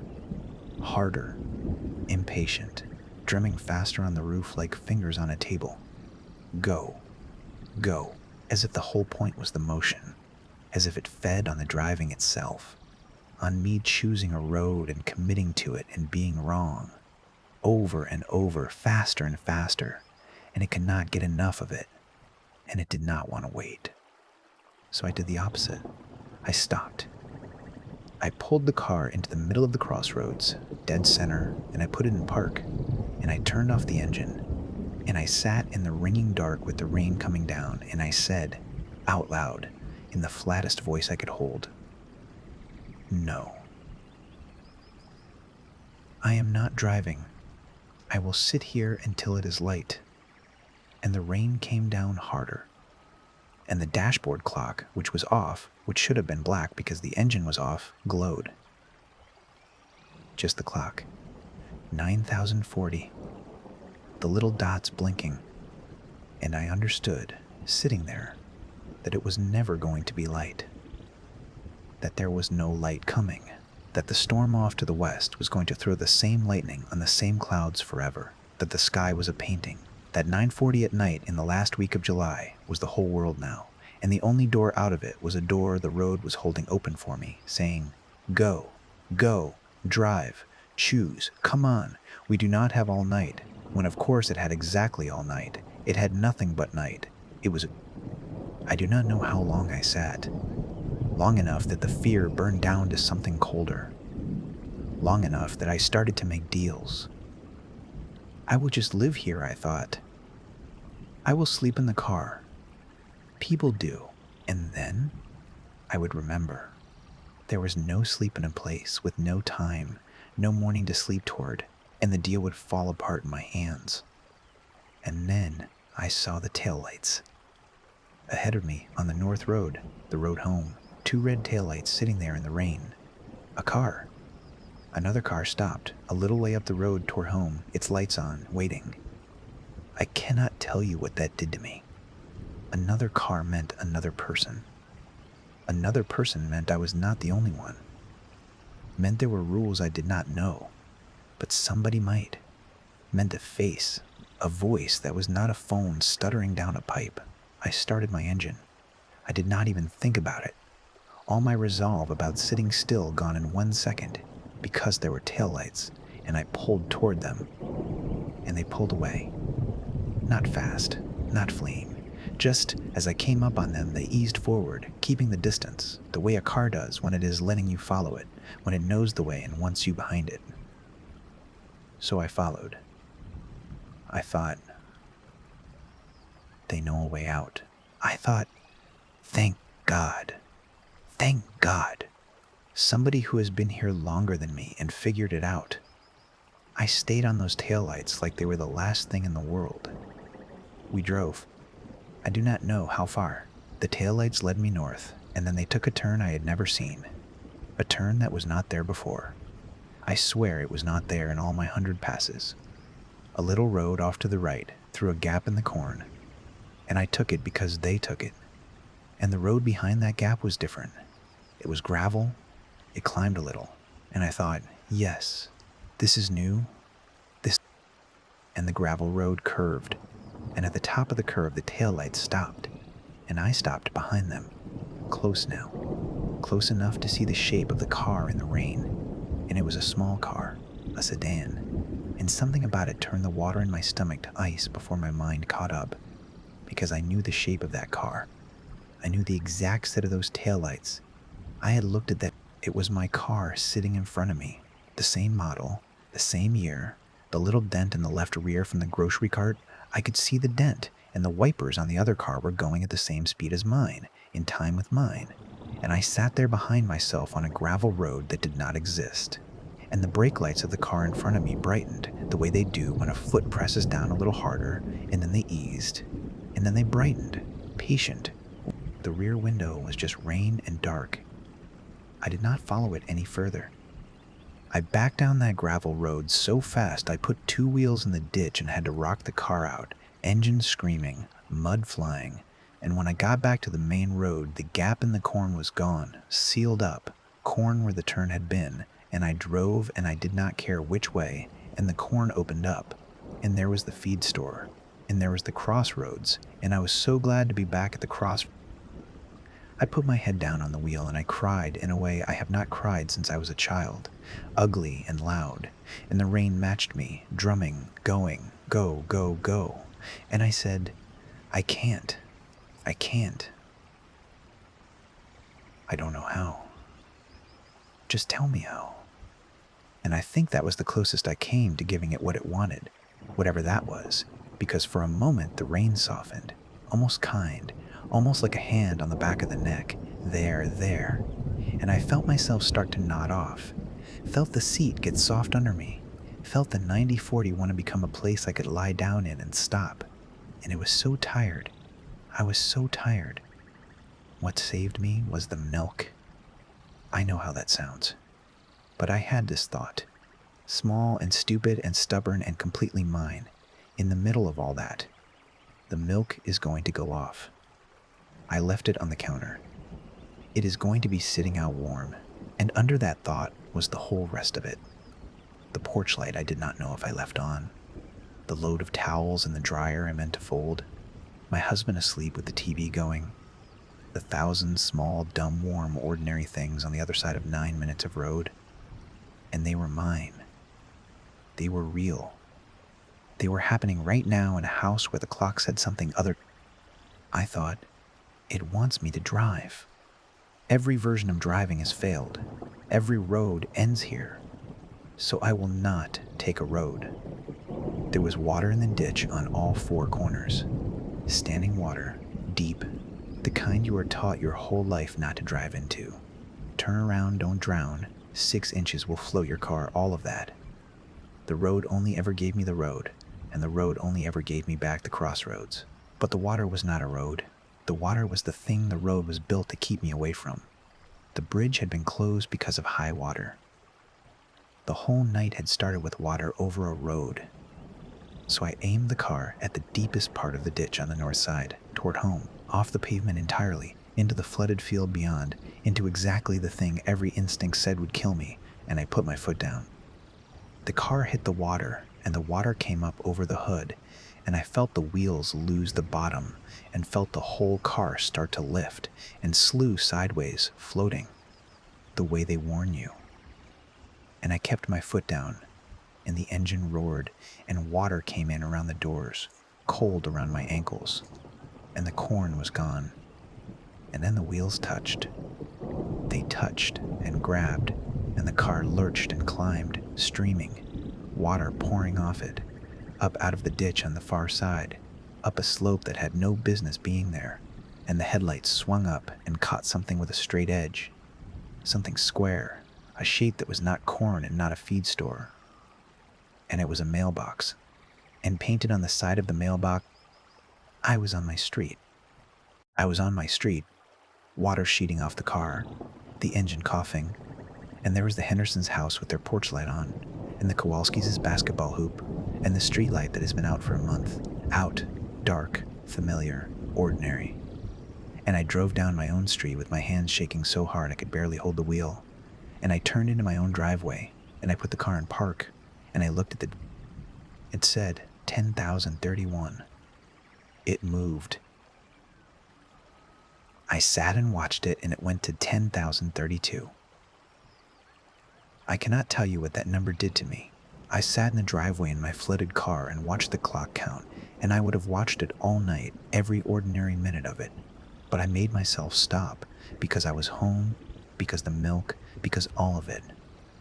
And then my headlights, still on, pointed at the driveway ahead of me, at the mud, because our driveway is at the bottom of a little slope, and the rain had washed a skin of mud down across the concrete. And in the mud, there were tire tracks. 2 sets. One set was mine, fresh, still filling with water, from the tires I was sitting on top of. The other set was already there. Older, the mud had started to set in them. The rain had rounded their edges. They came down the driveway and stopped where I was stopped, right where my car now sat. And then they did not go anywhere. They did not leave. They came in and stopped, and that was all. I got out into the rain. I did not want to, but I got out, and I crouched down in my headlights, and I looked at the other set of tracks, and I want to tell you they were some delivery truck, some neighbor turning around, anything, but I know my own tires. I had just had them replaced in the spring, an odd brand the shop had on sale, a tread with a broken zigzag in the center rib that I had noticed because it looked like a heartbeat on a monitor. I had noticed it in the garage. I had complained about the brand to my husband. The tracks already in the mud had the broken zigzag. The heartbeat. The exact tread of the tires I was standing next to, the ones still dripping, the ones that had just carried me through the water. They had come home before me. They had come down this driveway and parked in this spot, and the driver had gotten out because there were footprints too, filling with rain, leading up to the house, up to the door, and they did not come back. The porch light was off. I had left it on. I always leave it on. I remembered now, clear as anything, flipping it on with my elbow because my hands were full of my mother's grocery bags. I remembered the yellow of it on the steps. It was off. And through the front window, in the dark house, past the couch, I could see the kitchen, and I could see that the light over the stove was on, the little one we leave on at night. And in that light, I could see the counter, and on the counter, where I had left it, was the milk. Except I had not left the milk. I had not been home. I had come straight from my mother's, the milk in my head, the milk I had been grieving out there in the dark, the warm milk on the counter I wanted so badly to get back to. I had left it there in a memory of a morning, and now it was there in the window, in the middle of the night, out on the counter, warming, the way I had pictured it, the way whoever came home before me had left it. I stood in my driveway in the rain and I did not go inside. I am telling you this from a motel 2 towns over 3 days later, where I have been paying cash and where the clock on the nightstand is a clock I trust because I bought it at the drugstore and I watched the girl ring it up at a register with a time on it that matched my phone. My husband thinks I have had some kind of breakdown. Maybe I have. He says he was home all night. He says the porch light was on when he went to bed. He says there was no milk on the counter, that we were out of milk, that I never bought any. He is gentle about it. He is worried. He wants me to come home. I have not gone home. Because here is the thing I keep landing on. The thing that keeps me in this motel with the drugstore clock. And I will say it plain and then I will let you sleep. Because you should sleep. It is late and you are safe and your clock is telling you the truth. The road let me go. After all of that, all those circles, it opened up and let me drive out through the water and come home. Traps do not do that. Not that kind. Not a fast, hungry thing that leans on the leash. It does not just let you go when you find the trick. It lets you go because letting you go was the trick. Because the woman who came down my driveway an hour before me, the one who parked in my spot and turned off my porch light and set the milk out on my counter, and walked up to my door and went inside and did not come back out, drove my car, on my tires, with the little heartbeat in the tread. I got out. Somewhere back there, at one of those crossroads, one of those 100 passes, I got out and something else kept driving. And the road was in such a hurry, so eager, so fast, because it had somewhere to be. It had a house to get to before I did. And it made good time. So I am not going home. Not to that house, because one of us is already there, sitting in my kitchen on the light over the stove, waiting up, being patient now, being kind, being so glad I finally made it, and I do not know which one of us is the real one anymore, the one in the motel or the one at home. And I am afraid that if I walk in that door, I will find out that the real answer is the one already inside, and that I am the tire tracks the rain is rounding off, the older set, the one. Rest now. Lock your doors. And if you are driving home tonight, in the rain, on a road you know, and the water is up, and there is a detour, and you take it, and it brings you back to where you started once, just once, do not take it a second time. Do not drive it deliberately. Do not count. Do not follow the taillights, even if you know the car. Pull over. Turn off the engine. Watch the clock. And if the little dots blink, but the number will not move, then you are already in it. And the only thing I can tell you, the only thing that got me out, if getting out is even what happened to me, is this. It wants you to drive. So whatever you do, do not give it the thing it wants. Sit still. Wait for a morning that is real. And when you finally get home, before you go inside, before anything, look down at the mud in your own driveway. Count the tracks. Story 4, the water table. The rain started on a Tuesday, and I want to be honest with you about how little I thought of it, because that is where all of this begins. It was summer. It was the kind of warm, heavy summer that makes a house feel swollen, where the doors stick in their frames and the drawers don't slide the way they should. And I remember standing at the kitchen window with a cup of coffee going cold in my hands, watching the first of it come down, and feeling something close to relief. We had needed rain. The lawn had gone the color of straw. The little garden I keep along the south fence had stopped even pretending, and the tomatoes hung there half-formed and tired. So when the sky finally lowered itself and let go, I was glad. I stood there a long time. I did not know yet that I was watching the beginning of something, because it did not look like a beginning. It looked like weather. I live alone in a house that is older than I am, out where the road stops being a road and becomes a long gravel drive between 2 fields. My husband and I bought it a long time ago, before he was my late husband, back when the size of it felt like a promise instead of a thing to keep clean. It is a plain house. White clapboard, a porch that needs painting, a kitchen that has been the same yellow since before we owned it, and under all of it, reached by a set of wooden stairs behind a door in the hall, there is the basement. I want you to understand the basement before I tell you the rest, because the basement is where the house keeps its honesty. Upstairs, everything is finished and painted and hung with the small, nice lies we tell ourselves about our lives.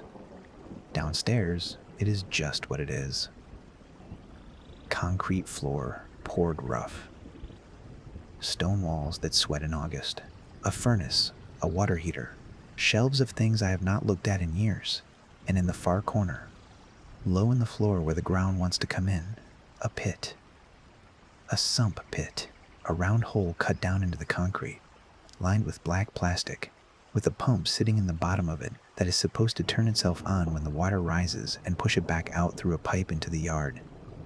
That pump had run maybe 4 times in 20 years. That is the truth of where I live.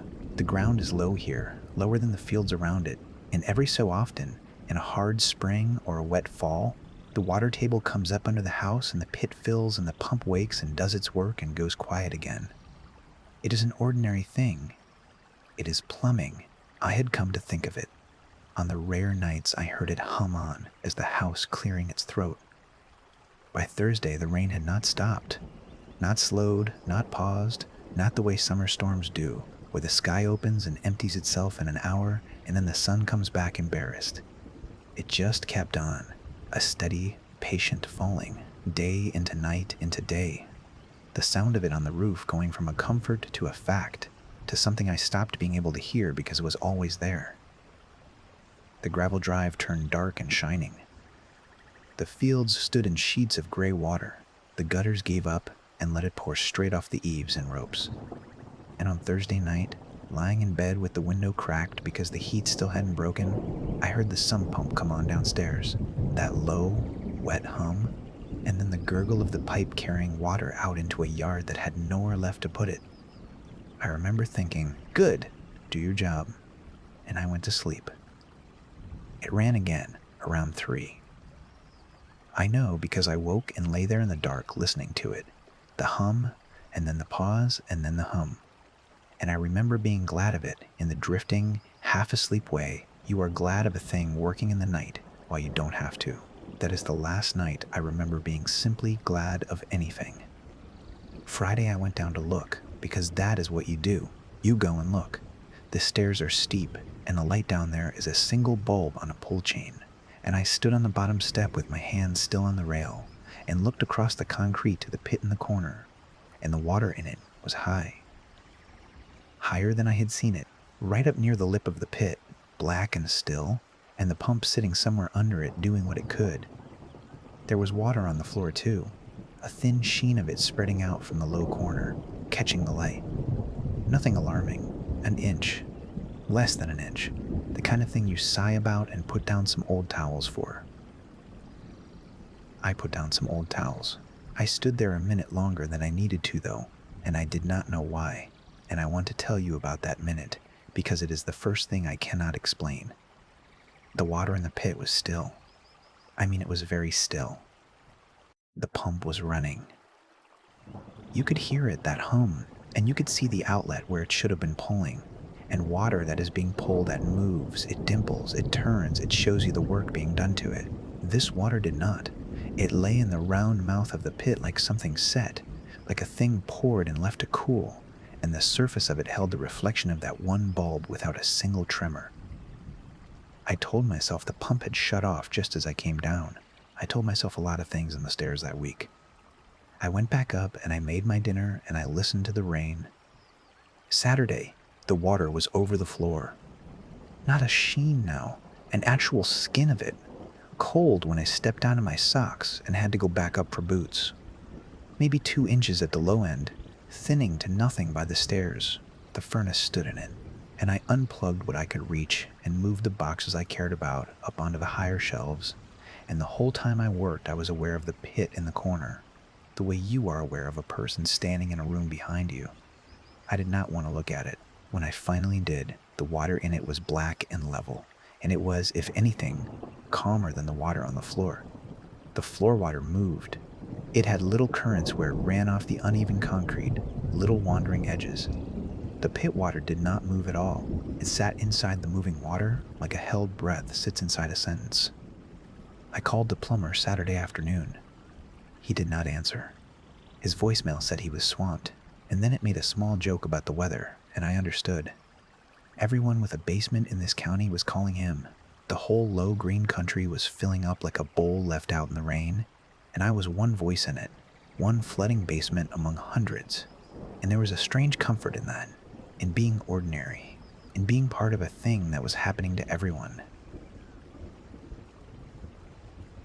I left my message. I went back to my towels, my boots, and my rising floor, and I told myself the water was just water, and mostly I believed it. I want to be careful here, because I know how this sounds. I know that a woman alone in an old house in the rain is a person primed to imagine things, and I spent a great deal of that week telling myself exactly that. But I have lived here a long time. I have been alone here for 6 years now, since the winter my husband died, and in 6 years I have learned this house the way you learn a body you sleep beside. Every sound it makes, settling, and every way the light moves across the day. And what I am trying to tell you is that the water was not behaving like water, and I knew it. The way you know a wrong note in a song you have heard 1,000 times, before I ever let myself say it. Sunday night is when I first sat down on the basement stairs to watch it. I don't know what made me do it. The rain had gotten into my head by then, 4 days of it, 5. The sound of it on the roof and the windows and running in the walls. And I couldn't sleep. And instead of lying awake in my bed, I found myself going down the hall in my robe and opening the basement door and sitting down on the 3rd step from the bottom, with the water an arm's length below my boots, and just watching. The bulb was on. The pit was in the far corner, maybe 15 feet away, black and round and full to the lip. The floor water had risen to cover most of the concrete now, 4 or 5 inches, cold and dark and holding the reflection of the bulb in a long, shivering line. And here is what I saw. And I have thought about how to say it so that you will understand and not think I am simply a frightened woman, and I don't think there is a way, so I will just say it plainly. When I moved, the water stilled. When I sat perfectly still, the water moved. Let me try again, because that is not quite it. When I shifted on the step, when I brought my hand up or turned my head, the whole surface of the water across the whole floor went flat. Instantly, not settling, not calming down over a second or two the way disturbed water does. Flat, all at once, the moment I moved, as though my motion were a hand laid across it. And then when I went still, when I held myself the way you hold yourself when you are trying to hear a sound at the edge of hearing, the water would begin, very slowly, to move again.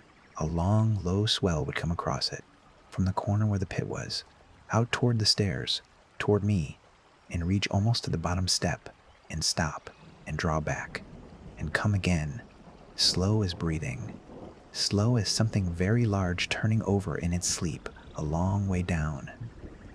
I sat there for an hour. I timed nothing. I measured nothing. I just sat, and every time I moved it went flat and waited. And every time I stilled it came for me, slow and patient and reaching, and drew back, and the pit water in the corner never moved at all. Not once, not for any of it. And I understood without being able to say how that the pit was not where the water was coming from. The pit was where it was watching from. The floor water was its hand, reaching across the concrete in the dark, and the pit was its eye, and it was level in there, dead level. Level the way a thing is level when it is looking straight at you and does not need to tilt its head. I want to tell you, I ran up the stairs. I didn't. That is the part I still can't fully explain to myself. I was not afraid, exactly. Not the sharp, bright fear that gets you up and moving. It was a slower thing than that. A heavy, quiet dread that pressed me down onto the step and held me there, because some part of me understood, sitting there in my robe at 2 a.m, that the water was not interested in me. It reached for me, and it drew back, over and over, but there was no wanting in it. It was not the reaching of something that wanted to have me. It was the reaching of the tide against a shore, which is not for the shore, which does not know the shore is there, which would reach exactly the same if there were no shore at all. It was doing what it did the way the moon pulls the sea, without cruelty and without care. And I was simply a thing that happened to be sitting where it reached. That was the horror of it.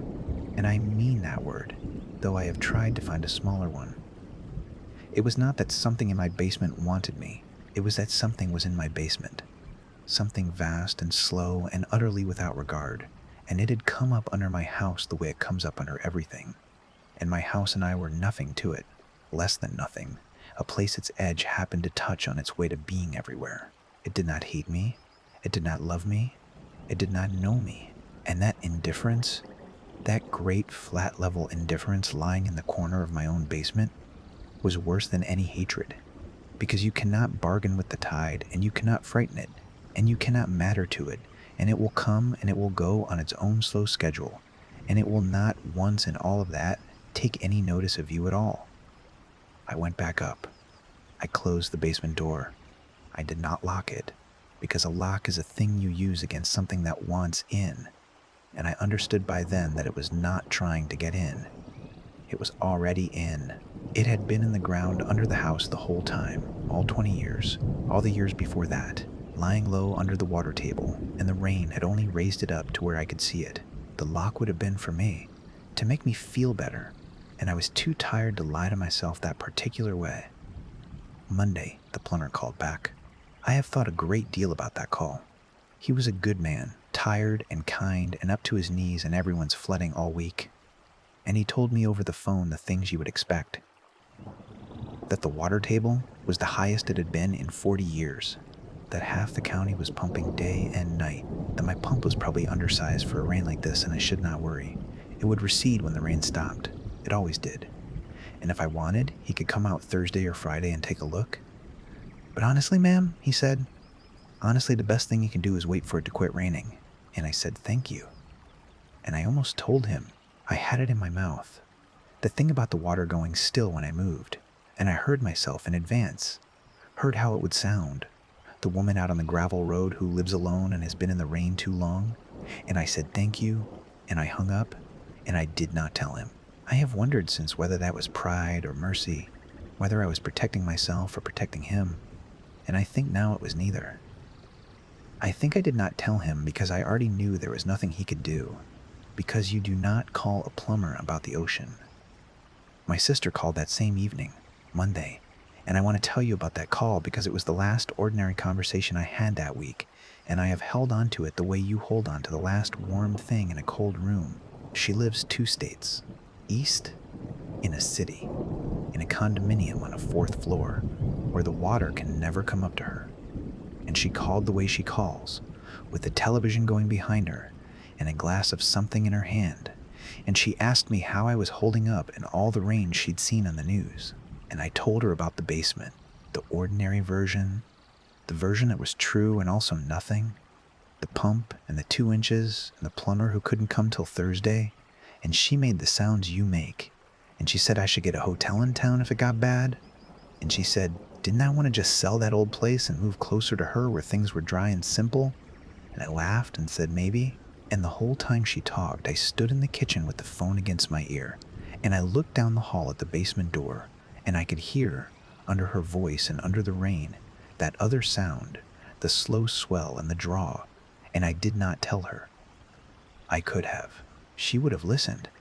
But there are things you cannot put down. A telephone line to a bright, dry room 2 states away, because they do not survive the trip, because they turn, in the retelling, into exactly the small, foolish fear that a woman alone in the rain is supposed to have. And I loved her too much to hand her that version of me, so I said goodnight, and I told her I loved her, and I hung up, and I stood in the quiet kitchen and listened to the thing in my basement breathe. And I have never in my life felt so far from another person as I did standing there with her voice still warm in my ear. I thought about my husband a great deal, those days too, because the basement was his, in the way that the parts of a house divide themselves up between 2 people over a marriage without anyone deciding. The kitchen was mine. The basement was his. He was the one who went down to the furnace when it knocked, the one who put in the pump. The first spring the pit overflowed, 20-odd years ago now, kneeling in the cold water in his work clothes and swearing softly and cheerfully the whole time. He used to say the house sat too low, that whoever built it had been a fool or a bargain hunter, that we were living in a boat that only leaked when it rained. He said it like a joke. He kept a little notebook down there on a nail by the pit where he wrote the date every time the pump ran and how high the water came. And I found it that Tuesday, the second Tuesday, the clean afternoon, still hanging on its nail, and the water had taken every word off its pages, not ruined them, taken them. The paper was clean and dry and blank. Every page, the pencil marks of 20 years, simply gone, and his handwriting, which I had not seen since the winter he died and had not known how badly I still wanted to see, was not there anymore. That was the only thing that made me cry, that whole week, not the water. The blank notebook, the way it had gone over his small, careful record of every ordinary flood and lifted the words away without malice and without mercy, the way it lifts everything and left me the clean paper as though it were doing me a kindness, as though a blank page were the same to it as a written one, which to it, I understood, it was. I stopped going down after that. For 2 days, I stayed upstairs and let the rain fall and did not open the basement door, and I would like to tell you that not looking helped, that out of sight is out of mind. But the house would not let me forget, because now I could hear it. Now that I knew what to listen for under the rain, I could hear the water in the basement moving. Not the pump. The pump had gone quiet somewhere on Sunday, I realized, and I could not remember when. And I did not go down to check, because I knew if I went down the pump would be sitting there under the black level water doing nothing, drowned. And I did not want to see it drowned, but under the rain, in the small hours, I could hear the other sound. A long, slow slap of water against stone.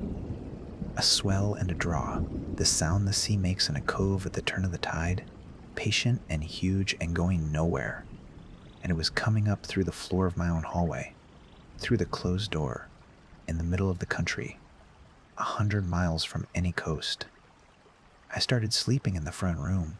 I told myself it was because the bed was too warm, but it was because the front room is the farthest room in the house from the basement door. And I would lie on the couch with the lamp on and listen to the rain on the porch roof and, underneath it, that other slow tide, and I would think about how far down it went. That is what I could not stop thinking about those last nights. Not how much water was in the basement, but how far down it went.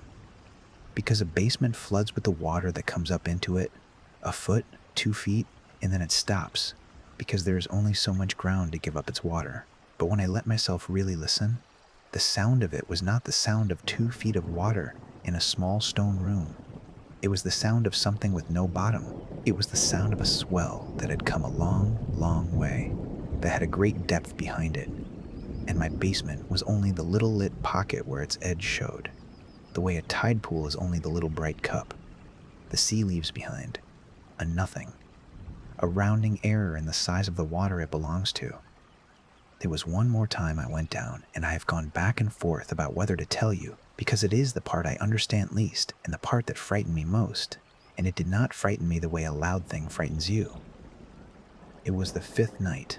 I could not sleep, and I could not stay away, and I went down the stairs in my boots with a flashlight because I did not trust the bulb, and the water was deep by then, past my ankles when I stepped down onto the floor, cold in a way that summer water has no business being, cold like the water at the bottom of a spring-fed lake, cold that came up through the boots and into the bone, and I stood in it, in the middle of my own basement, in water up to my shins, and I did a thing I cannot account for. I crouched down, slow, and I put my hand into it. I don't know what I meant to learn. I think I wanted to prove it was only water, and it was. It felt like water, cold and soft and ordinary against my skin, and I held my hand under the surface and I made myself be still, and I watched, and the water around my wrist went flat, went level, the way it did, all across the room at once, the moment I stilled, and then, slow, so slow, from the pit in the corner, the swell came. I felt it before I saw it. A long, low pressure moving through the water against my submerged hand. A current with no source, coming from the black pit 15 feet away and moving out across the whole flooded floor toward the stairs, toward me. And it reached my hand, and it did not push it, and it did not pull it. It simply passed through, around, the way the sea passes around a piling, taking no more notice of my hand, and drew the cold with it. And came again. I knelt there with my hand in the dark water, and I let it happen 4 times. 5. That slow, enormous passing that felt like being stood in the shallows of something with no far shore. And then I took my hand out, and I stood up, and my legs were shaking, and it was not fear that shook them. It was the cold, and it was the size. You cannot put your hand into the edge of a thing that large and come away the same. I have washed that hand 1,000 times since, and some nights, when the rain is on the roof, I am still sure I can feel the cold of it, deep in the small bones, a cold that does not belong to any summer, a cold that has been waiting under the ground since long before there was a house here to sit low in the field, and will be waiting long after. I climbed the stairs on legs that did not want to hold me, and I did not go down again until the rain had stopped. On the second night in the front room, I dreamed, or I think I dreamed, that the water had come up the stairs. Not flooded up, not rushed, come up, one step at a time, slow, the way it swelled across the floor, reaching and drawing back, and each time reaching a little higher. And in the dream, I was lying on the couch and I could hear it in the hall, at the top of the basement stairs now, at the threshold, that soft level lapping. And I understood that it was not coming for me, that it never. I woke up with the lamp still on and the rain still falling and the house dark and quiet, and I lay there for a long time, not moving, because I had learned by then what happened to the water when I stayed still, and I did not want to give it the chance. And then, on the 6th day, the rain stopped. I did not notice it stop. That is the strange thing. There was no clap of it ending, no last drop. I simply became aware, sometime in the gray of very early morning, that the house was quiet in a way it had not been in almost a week, and I lay on the couch and listened and understood that the sound I was listening for was gone. No rain on the porch roof, no rain in the gutters, and underneath, no tide, no slow swell against the stone, nothing. The house had gone as still as the inside of a held breath, and I lay there in that stillness, and I was more afraid than I had been all week, because I did not trust it, because a thing that had been so patient did not simply leave. The light came up slow and gray, and then, for the first time in 6 days, gold. The sun came out. I stood at the kitchen window with a cup of coffee going cold in my hands, exactly where I had stood. The Tuesday it began, and I watched the light come across the drowned fields, and the water lying in sheets out there began, very slowly, to go down, to sink back into the ground it had come from. All that morning I watched the fields drain and the gravel drive rise back up out of the shine, and the drowned garden lift its ruined heads, and the whole low green country let its breath out and gave the water back to the earth. And I did not go to the basement door. I could not. I made myself busy with small things, with the coffee and the windows and the wet ruined garden, and all the while the basement door stood at the end of the hall, closed, and behind it, I knew, the water was going down too, draining back into the pit and down into the black plastic and down below that into the ground, and down below that into wherever it had come up from, back down under the water table, back down to its own vast level, and leaving my basement behind the way the tide leaves the shore, without a word, without a look. I waited until afternoon, until the sun was full and high and the house was warm and ordinary, and there was no possible way to pretend it was still night. And then I opened the basement door, and I turned on the bulb and I went down. The water was gone, all of it.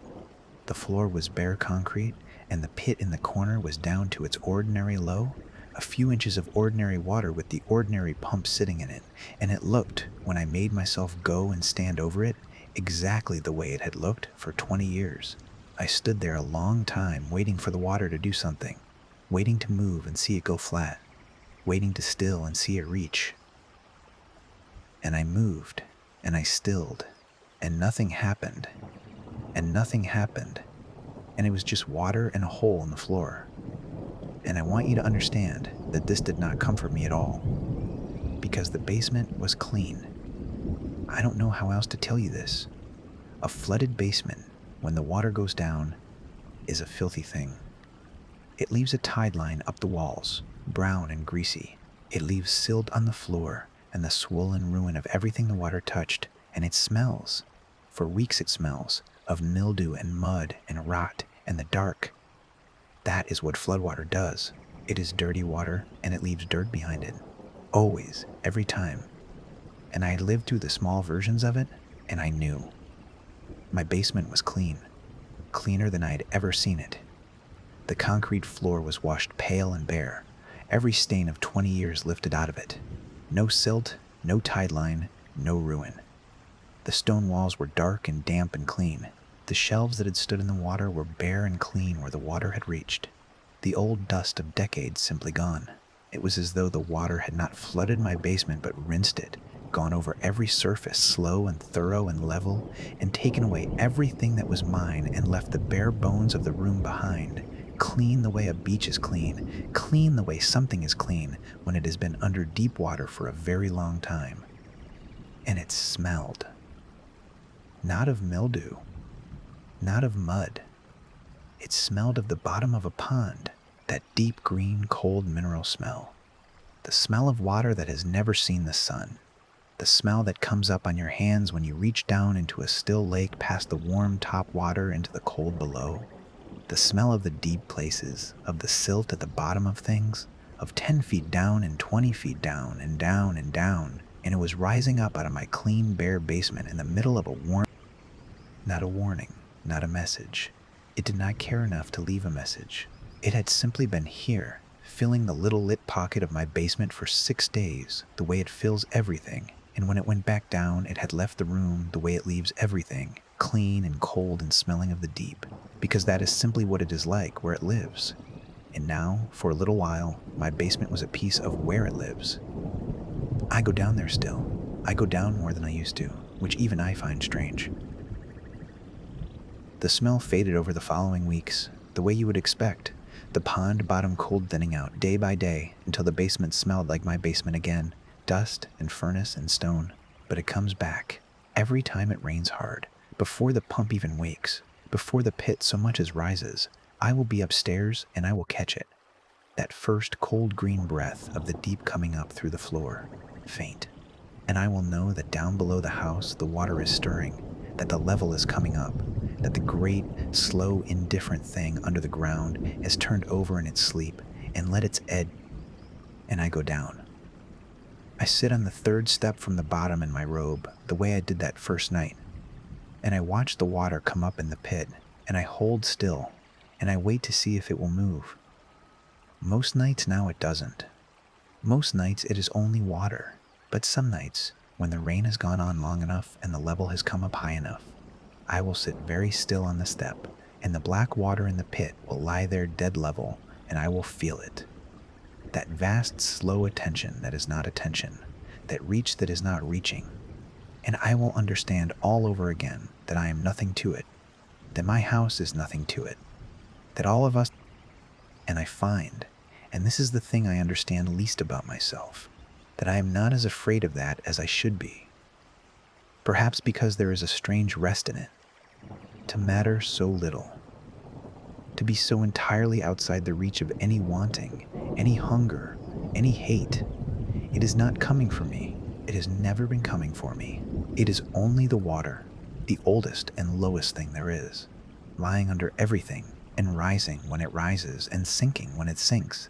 And I happen to live in the little lit room where its edge shows, and I have made a kind of peace with sitting on the step to watch it, the way you might sit at the edge of the sea at night, small and warm and temporary, listening to the great dark level thing breathe. The rain is starting again as I tell you this. I can hear it on the roof, soft, just beginning. In a little while, if it keeps on, I will smell the cold green deep of it coming up through the floor. And I will go down, and I will sit on the step, and I will hold still. You should sleep. There is nothing down there that wants you. Nothing down there that will come up the stairs tonight. Nothing in all that dark water that knows your name or cares to. That is the whole of it, and it is almost a comfort, and it is the last thing I will say. It does not care. It never did. Rest now. Let the rain fall. The water knows its own level, and it is a long, long way below the room where you were sleeping, and it is in no hurry at all. Story 5. Between the flashes. The rain came in around 9, the way summer rain does here. No warning worth the name. 1 minute the evening was just warm and close, the crickets going, the sky that bruised purple it gets before it decides. The next, the first fat drops were slapping the deck boards, and then it was all of it at once, a wall of water, the gutters choking, the whole house filled with that soft roar you feel more than hear. I like a storm. I want to say that first, so you understand I was not afraid. Not at the start. I had the back of the house to myself. My husband was 3 states away at his brother's, gone since Thursday, back Sunday. The kids are grown and scattered, so it was me and the storm and a cup of tea going cold on the arm of the couch and the big window over the sink looking out at the backyard, and I was happy. That is the part I keep going back to. I was happy. You know the window I mean. Every house like mine has one. Over the kitchen sink, wide, low, the one you stand at with your hands in the dishwater and stare out of without seeing anything. Beyond it, our yard. Flat grass, a little slope down to the tree line, the old swing set we never took down, the shed. The fence at the back that the neighbors and I have argued about, gently, for years. We have been in this house 19 years. I have washed a 19-year river of dishes at that sink, looking out at that yard. I know it the way you know a thing you have stopped seeing. I raised 2 children in the reach of that window. I watched my daughter learn to pump her legs on that swing set, higher and higher, screaming at me to watch, Mom watch, and I watched, dish towel in my hands, and I thought it would go on forever, and it did not. Nothing does. My husband built that shed the summer his father died, all July, hammering, not talking, and I brought him iced tea out to the yard and set it on the grass and went back in and let him have it. There is not a foot of that yard I do not have a memory standing in. That is what a backyard is, and a house you have stayed in. It is a field full of the people you used to be. So when I tell you I was easy at that window, happy at it, I mean I had no reason in the world to be otherwise. It was the safest square of glass in my life. Earlier that evening, before the rain, my daughter had called from her apartment 2 states over. Nothing much. She wanted to know how to get a wine stain out of a couch and whether her father was really driving all that way for his brother's thing. And we talked for 40 minutes about nothing, the good nothing, and I stood at the counter shelling the last of the season's peas into a bowl while we talked and watched the light go long and gold across the yard and thought, this is a fine evening. This is a fine life. She said, is it storming there yet, Mom? They said it would, and I said not yet. And she said, well, don't stand under a tree. And I laughed, and we hung up. At night, that window is a black mirror. You know that too. You cannot see the yard. You see the kitchen thrown back at you, yellow and warm, and your own shape moving in it, and behind your shape the dark that could be anything, unless there is lightning. Then, for less than a second, the whole yard jumps out of nothing, green and silver and drowned, every blade of grass, the swing set, the shed door, all of it, printed on your eyes for a heartbeat and then gone, and the black mirror comes back with you in it. I want you to hold that, the way the storm gives you the yard and takes it away. That is the whole thing. That is what happened to me. The first flash I remember, I was not even looking. I was rinsing the cup. Then, a second and a half later, the thunder, low and long, rolling off toward the interstate. 6, 7 seconds between the light and the sound. Miles off then. The storm was still miles off. My father taught me that. The counting, 1 Mississippi, 2 Mississippi, and every count is a mile, or near enough, he said. And it is not true, not exactly. Sound is slower than that. But it is what you tell a child on a porch in a summer storm to make her brave. And it worked. It made me brave. I have counted every storm of my life since. There's a comfort in it. You take the thing that frightens you and you turn it into arithmetic. As long as I was counting, I was fine. That is worth saying, because later the counting stopped being a comfort and started being the worst part. Watching the number fall, 5, then 3, then 1, the storm coming on, and the count coming down, and the shape, in its own way, keeping time with it. I dried the cup. I put it in the cupboard. I was thinking about nothing, about whether to read or just go up. The second flash, I was looking. I do not know why I was looking. Maybe I liked the first one. Maybe some animal part of me had already started the count. I was standing at the sink with my hip against the counter and my eyes on the black glass, waiting, the way you wait for a firework, and the flash came, and the yard jumped out at me, all of it, printed and perfect. And there was a figure standing at the back fence. Now, I need to be careful here, because this is the part people get wrong when I tell it, and I have only told it twice. They picture a monster. They picture something you could scream at. It was not like that. It was a person's shape, standing at the back fence at the far end of the yard, maybe 60 feet off, facing the house. Facing me. Arms down. Just standing in my yard in the rain. And then dark. I did not scream. I want you to know that. I did the thing you do, the thing everybody does, which is nothing. I stood there with my heart doing something strange, and I told myself a story as fast as I could. A neighbor, a kid cutting through, a trick of the light, a fence post, the shadow of the shed thrown long. 60 feet is far. The flash is fast. You cannot trust it. The thunder came. 5 seconds, maybe?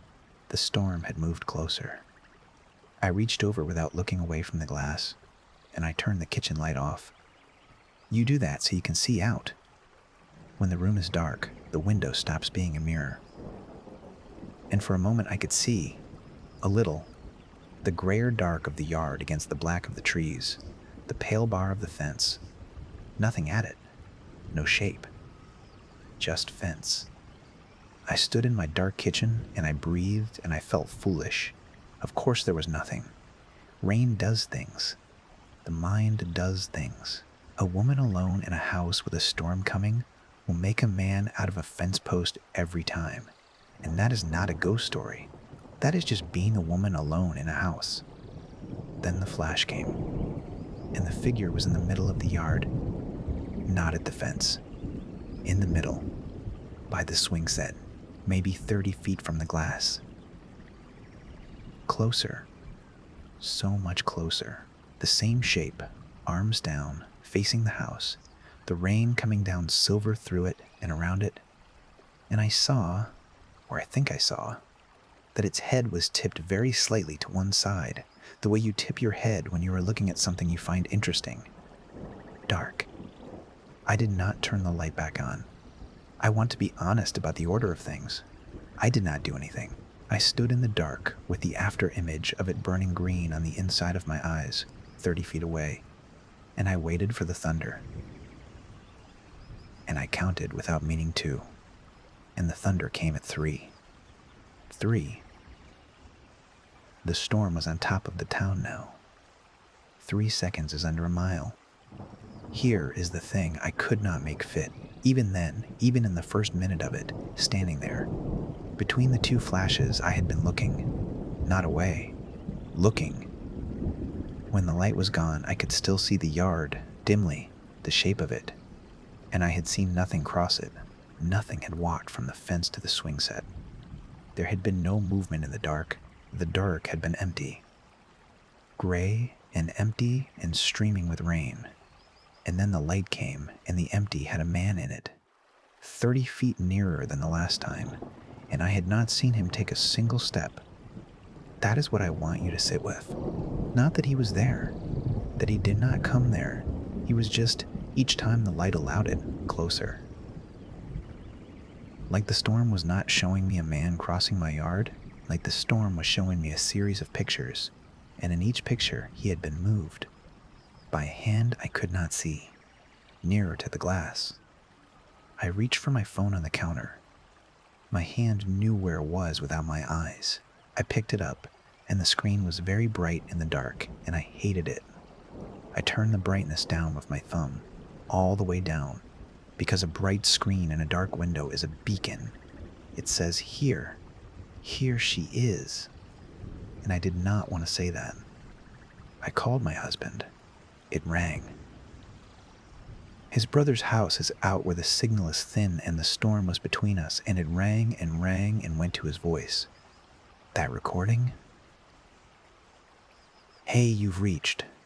And I hung up, and I did not leave anything because what would I have said? I texted him instead. "Someone in the yard, I think. Storm. Call me." Then I stood with my back to the counter, facing the window, phone in my hand, and I waited for the next flash, the way you wait for a thing you know is going to hurt. It did not come right away.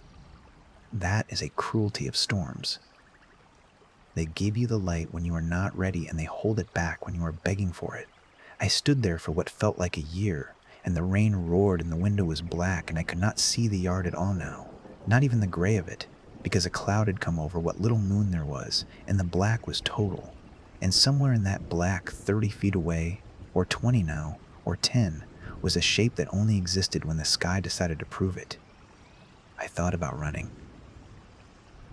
I want you to know I thought about all of it.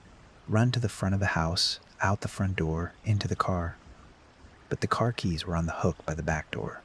The back door, the one that opens onto the yard. I would have to cross the kitchen, cross in front of that window, unlock the door that led onto the dark that had him in it. And I could not. My body simply would not. I have never in my life understood those women in movies who go toward the sound. My body knew better than my mind, and my body would not cross that kitchen. I thought about the front door with no keys, barefoot, in the storm, in my night clothes, running down the wet street to a neighbor's, banging on the Henderson's door at 10 at night and saying, "What?" There is a man in my yard, and them looking past me at the empty street and the empty rain, and being kind about it. I could not do that either. Not yet. Not on the strength of a shape and a flash. So I did what you do. I stayed. The flash came. He was on the deck. The deck is against the house. The deck is 15 feet from the glass. He was standing on my deck in the rain, at the near rail, and now he was close enough that the flash gave me more of him than I wanted. Tall. Dark with wet. Ordinary is the terrible thing. Ordinary as a man come to read the meter. Dark clothes plastered to him. Hands at his sides, and the hands were wrong. Or I thought the hands were wrong. Too long maybe, or just hanging too still. Water running off the fingers in threads, and the head tipped. The face toward the window. Toward me. I could not see the face. I have to tell you that too, because it is the question everybody asks. Could you see its face? No. The flash is fast, and the rain was between us, and the face was just a paleness, a smear of pale where a face is, turned at me, tipped, patient, and... No, not patient. That is the wrong word, and I keep reaching for it, and I keep taking it back. It was not patient. Patient is a thing that waits. This did not wait. This arrived. Each flash it had simply arrived nearer. No crossing, no coming, no waiting. Just here, and then more here, and then more here still. The way a bad dream moves you room to room without your feet. Dark. Thunder. One. Barely one. On top of me. The house shook with it. The glasses ringing in the cupboard, and I made a sound I am not proud of. A small sound, and I clapped my own hand over my own mouth because a sound is a beacon too. 15 feet. On the deck. Between me and it now, there was the glass and the sink and about 10 feet of my own kitchen floor. That is all that was between us. and I still had not seen it move, and the floodlight had not come on. I need to explain the floodlight, because it took me a moment in the dark to understand what was wrong, and understanding it was worse than not. There is a motion light on the back corner of the house, over the deck.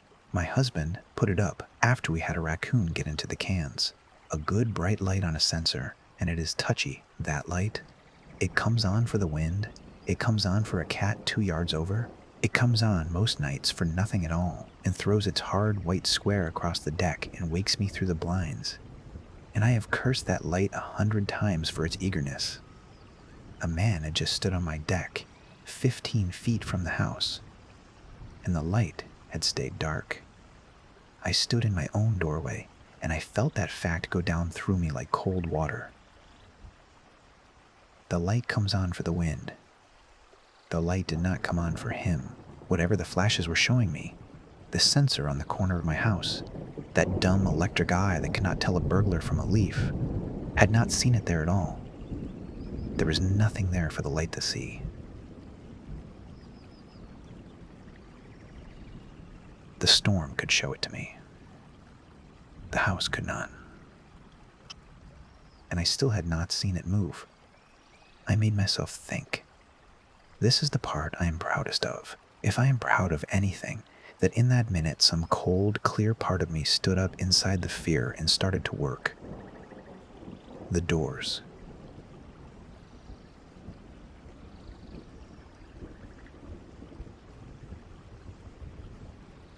The doors.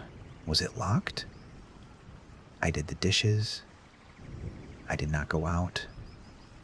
The door had been locked since afternoon. I was almost sure. Almost, but not sure enough. And almost is a terrible word at 15 feet. The front door. Locked, I was sure. I lock it out of habit when the light goes. The windows. The window over the sink does not open. It is a fixed pane, thank God. Thank God for whoever built this house and made that one pane fixed. The little window in the pantry, cracked for air. I had cracked it that afternoon for the heat. 4 inches. A cat could get through it, not a man. But I thought of it anyway. 4 inches of open dark, and I did not like thinking of it. I moved, away from the sink, backward, keeping my eyes on the black window, into the doorway between the kitchen and the front hall. I did it slow, and I did it quiet, and I kept low. I do not know why. Low felt right. Low felt like less of a beacon. And I got to the doorway, and I put my shoulder against the frame, and I could see the whole kitchen from there, dim. And the window at the end of it, a black rectangle. And the back door beside the window. And I put my eyes on the back door, and I did not take them off it. Because here is what I had decided, in that cold, clear part. If it only moves in the flashes, then I have to watch it in the flashes. And if I watch the door, and the flash comes, and it is at the door, then I will know. And if it is at the door, then I run. Front door, no keys, barefoot, the Hendersons, all of it. I run, and I do not stop, and I do not care how it looks. The flash came. The deck was empty. I want to tell you that was a relief. It was not, because the deck was empty and the kitchen was... I looked. I made myself sweep my eyes across the whole white-lit second of it. The kitchen was empty too, and the back door was shut. And there was no shape anywhere in the yard or on the deck or in my house that the light showed me. And that was worse. That was so much worse. Because it had been 15 feet away and now it was nowhere. And nowhere is not gone. Nowhere is just a place I could not see. Dark. No thunder. That was wrong too. The flash with no thunder after. As if that flash had not come from the sky. I stood in the doorway with my hand over my heart. Actually over my heart like an old woman. And I listened. The rain. Just the rain, that roar. That flat, endless roar that fills up a house until you cannot hear the small sounds. The sounds you would need to hear. A foot on the deck. A hand on a latch. A 4-inch window in a pantry easing wider. The rain took all of that from me. The storm that showed me the shape. was the same storm that hid everything else. My phone buzzed in my hand and I nearly dropped it. My husband, his name on the screen dim as I could make it. I answered and I did not say hello. I said in a whisper, "Are you there?" And his voice came back too loud, tinny, chopped by the storm, saying, "Hey, hey, I can barely... You okay? Your text." And I said, "There's someone in the yard." And he said, "What?" And the line broke up, his voice going to gravel, and came back on the word police. He was saying, "Call the police." And I said, "I will. I will." And then the storm ate him whole, and the line went to nothing, and the screen said the call had ended. So I called them. I dialed the 3 numbers with my thumb in the dark, and I put the phone to my ear, and I kept my eyes on the black kitchen, and the woman answered, calm, bored almost, that flat-trained calm 911. "What is your emergency?" And I opened my mouth to tell her. And the flash came. He was at the window. Not on the deck. At the window. At the glass. The far side of the glass over my own sink, filling it, the pale smear of the face pressed close. Close enough that if the glass were open I could have touched it, the long hands flat against the pane, water sheeting down between his palms and the world, and the head tipped, so far now it was nearly sideways, looking in, looking down the length of my dark kitchen straight at me in the doorway, and I saw the kitchen light was off, but the flash lit the room, and everything in the room threw a little glare on the black glass, the faucet, the toaster, my own pale shape in the doorway. Everything threw itself back except him, except the shape at the glass, which the glass did not carry at all, as though he were not in front of the window but somehow already inside it, or the window had given up pretending he was anywhere. Dark. The woman's voice was in my ear saying, "Ma'am? Ma'am, are you there?" And I could not make a sound. I could not. My whole body had gone to water. He was at the glass. There was 10 feet of kitchen between the glass and the doorway I stood in, 10 feet, and one fixed pane, and a back door I was no longer sure of. I whispered the address. I do not know how. Some animal in me knew the numbers when the rest of me had left, and I whispered my own address into the phone and the street, and she said, okay, I have units on the way. Stay on the line with me. Are you safe? Is someone in the house? And I said, I don't know. And it was the truest thing I have ever said. I did not know. I did not know where the edge of the house was anymore. Inside and outside had come loose. He was at the glass and he had never crossed the yard, and I did not know which side of the wall I was standing on. Stay on the line, she said. Can you get to a room with a lock? The bathroom. Off the front hall, behind me, a real door, a real lock, a little frosted window too high and too small for anything. I said yes, and she said, go, slow, quiet, take the phone, and I went, backward first, still watching the black kitchen, and then I made myself turn, and turning my back on that room was the hardest thing.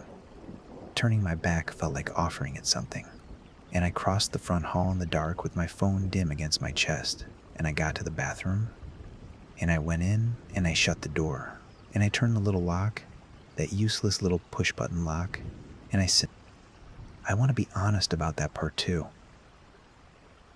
In the kitchen, I had been cold and clear.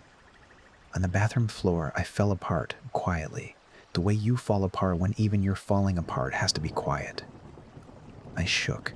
I bit down on the side of my hand. The woman's voice stayed in my ear, kind now, dropping the bored calm, saying, you're doing great. They're 4 minutes out, 3 minutes. Talk to me. Tell me what you see. And I said, whispering into my knees, there's a window in the kitchen, and every time the lightning comes, he's closer, and I never see him move. And there was a small pause, the kind of pause where somebody decides how to take what you have said. And then she said, okay. The bathroom had no window onto the yard. That is the only thing that saved my mind in those minutes. It had that one high frosted pane onto the side of the house, gray with stormlight, going white and gray, white and gray. As the lightning came and went out there where I could not read it, I watched that little frosted square go white and gray, and I thought, each time it goes white, the yard out front is being shown to somebody, and I am not the one it is being shown to anymore, and I did not know if that was better. I could still hear the rain. Even back here, even through two walls, the roar of it. And under the roar, or over it, or inside it, I started to hear other things. You do. When you are on a bathroom floor in the dark with your heart in your throat. The house settling. The gutters. A tap somewhere. A drip. The old pipes ticking.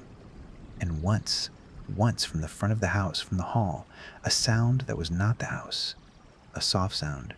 A wet sound. The sound a bare, wet foot makes on a wood floor. One. And then, after a space, another. I stopped breathing. The woman said something, and I did not hear it. I put every part of myself into my ears, and I listened for the third one, and it did not come. Just the rain. Just the rain filling everything back up, and I told myself, the way I had told myself about the fence post, it was the house, it was the gutters, it was a branch on the roof, it was anything. It was anything at all. And I did not believe myself even a little, but I said it, because the other thing, the thing where a wet foot had come into my hall out of a locked house, the other thing I could not hold and stay whole. The dispatcher kept me talking. I know now that is the job, that is the training. Keep the caller's mouth moving so the fear cannot close all the way over her head, and she was good at it. She asked me my name and I told her. She asked me if I had a dog, and I said no, no dog, no cat, nothing in the house that could make a sound but me. And she said that was all right. She just needed to know what was in the house that could move. And I understood then that she was building the same map I had built. The map of what is a foot, and what is the wind, and what is the thing. And it steadied me a little that she took it seriously. She asked if the doors were locked, and I said I thought so. I had checked, and she said good, that's good. And she did not say the thing we were both thinking, which was that I had checked, and it had gotten to the glass anyway, and checking a lock only helps against the kind of thing that uses a door. I sat on that cold tile, and I watched the little frosted window go white and gray, and I answered her questions, and somewhere in it I lost the count. That is the thing I noticed. For the first time since the porch, since my father, I had stopped counting the storm. Because the flashes were coming from a room I could not see now. They were somebody else's flashes, and the not counting felt like being cut loose from something. Like a rope I had held my whole life had gone slack in my hands. I do not know how long I sat there. She told me later it was 11 minutes. It was a life. It was every storm of my life at once. Once, near the end of it, the frosted window flared white and held a half second too long, and against that white, for that half second, a shadow moved across it from the outside, low and wrong. And I stopped breathing and pressed the phone so hard to my ear it hurt, and then it resolved.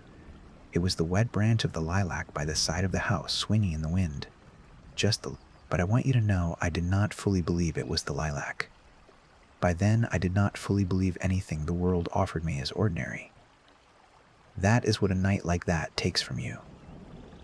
Not your safety, your ordinariness, your ability to see a branch and let it be a branch. They came.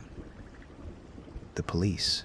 I heard the cars, or I heard the change in the dark, the red and blue starting to come through that high frosted window, wheeling slow across the ceiling of the bathroom, red and blue and red, and I heard the pounding on the front door and a man's voice, loud, unafraid, gloriously unafraid, calling out, and the woman in my ear said, "They're here. That's them. You can let them in." And I got up on legs that did not. The hall was empty. The kitchen, when they turned the lights on, all the lights, every light in the house, the kitchen was empty. The back door was locked. Locked. The deadbolt thrown, from the inside, the way I almost remembered leaving it. The pantry window was cracked 4 inches, just as I had left it. The sill dry on the inside. No water come through, nothing come through. They walked the yard with their big flashlights swinging in the rain, and they found grass and a swing set and a shed with a rusted latch and a fence, and mud, and their own boot prints in the mud, and no others. No others. They were kind about it. They were so kind. A woman alone, a bad storm, a husband away. They did not say those things, but I could see them thinking them, gently, the way the Hendersons would have. And I did not argue, because what was there to argue? There was nothing in the yard. There had never, if you went out and looked, been anything in the yard. The yard was empty. The yard is always empty. That is the whole horror of it, if you want to know. The yard was empty every single time except the instant the light was on it, and you cannot call the police about an instant. They stayed a while. They checked the doors twice. One of them, the older one, stood a long minute at the kitchen window looking out at the dark yard, and I watched him, and I saw him wait, without knowing he was waiting, for the flash, the way I had waited, and the flash came, far off now, the storm going, and lit the yard, empty and green and drowned, and I saw his shoulders let go, and he turned around and gave me a smile and said, "All quiet." They left near midnight. The storm had mostly gone with them, just a mutter of it left out east, the rain gone soft and steady and ordinary, the good kind, the kind you sleep to. I locked the front door behind them. I checked the back door, locked. I checked the pantry window and I shut it and locked it too. 4 inches of open dark, gone, and I felt better for it. One small dark door closed. I did not go up to bed. I am not a fool. I made tea. I did not drink, and I sat on the couch in the living room with every light in the house burning and my phone in my lap, and I watched the front window, not the back, the front, the street, the good, empty American street with its one street light and the rain coming down soft and gold through it, and I waited for morning the way I had waited for the flashes. I did a small thing in those hours that I am almost embarrassed to admit. There is an app on my phone that shows the storms, the radar, the little yellow forks of the strikes as they happen, county by county, and I opened it and I watched our county. And I watched the storm cells slide off east and thin out, and the strikes come further and further apart, and I told myself, when the strikes stop, it is over. When there is no more lightning, there can be no more of it. That was my logic at 4 a.m. I made a rule out of my own fear and I clung to it. No lightning, no shape. And I watched the little app until the last yellow fork blinked somewhere out over the next county and did not come back. And I felt the muscles in my back let go, one at a time, because the light was gone now. The light was miles gone, and whatever the light had been carrying could not be carried anymore. That is what I believed. That the danger left when the storm left. I want you to remember that I believed that, because it will tell you how little I understood, even then, even after all of it. I thought the flashes were the thing coming. I did not once consider that the flashes were only the thing letting me watch it come. That when the storm ran out of light, it did not mean the coming had stopped. It only meant I would not get to see the rest. Morning, unlike the flashes, came slow and honest. Gray at the edges of the blinds, then white, then the birds. God, the birds. That first stupid brave bird going at it in the wet tree, like nothing in the world had ever stood in anybody's yard. My husband called at 6. Frantic.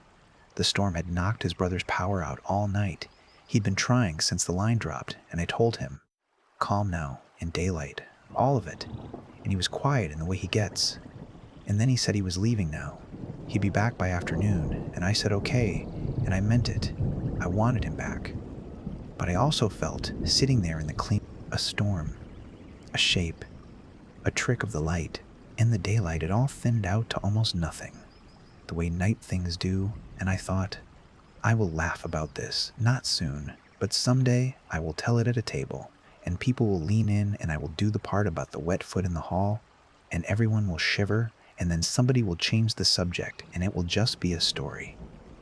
I got up around 7 to make real coffee. The house smelled of rain and of the electric smell. A big storm leaves. I went into the kitchen, into the daylight kitchen, the safe one, the boring one, and I filled the pot at the sink and I looked out the window while it filled, the way you do, out at the yard, and the yard was just the yard. Green and beaten down and dripping and ordinary. The swing set, the shed, the fence I argue about.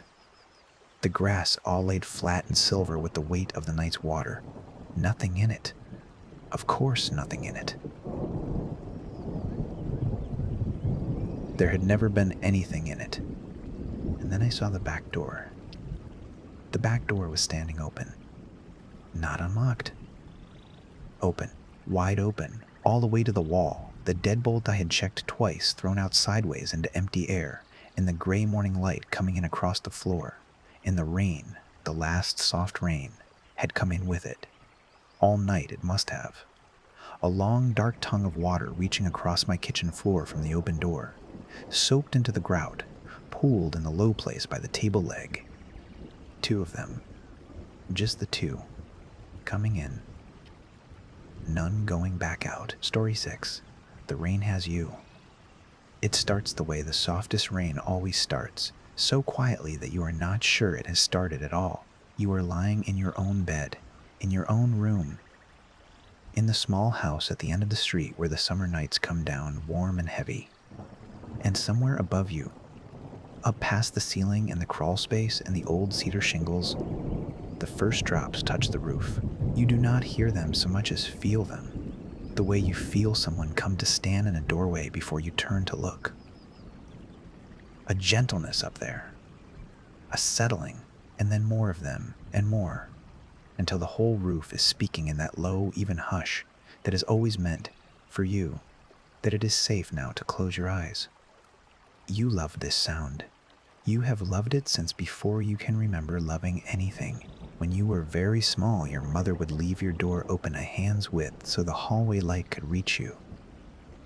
And on nights like this, she would sit on the edge of your bed and listen with you, and she would say, "There now, the rain is here. Nothing has to happen tonight." And you believed her, because she was your mother, and because the rain agreed with her, drumming its soft agreement on the shingles over your head. Nothing has to happen tonight. You let the words settle into you now, all these years later, in this house that is yours and not hers, and the rain says them again, and you let your shoulders come down away from your ears. Listen. There is nothing wrong. That is the first thing to understand, and the only hard thing, because everything that follows is soft. There is nothing wrong. The doors are locked. You checked them? The front and the back, and a little side door off the kitchen that sticks in the damp. And you check the windows, and the stove is off, and the tap is not dripping, and the house is holding its breath in that good way. A house does when the weather has taken over the work of the night, and there is nothing left for you to do but rest. So rest. That is all that is being asked of you. Rest now, and let the rain do the listening.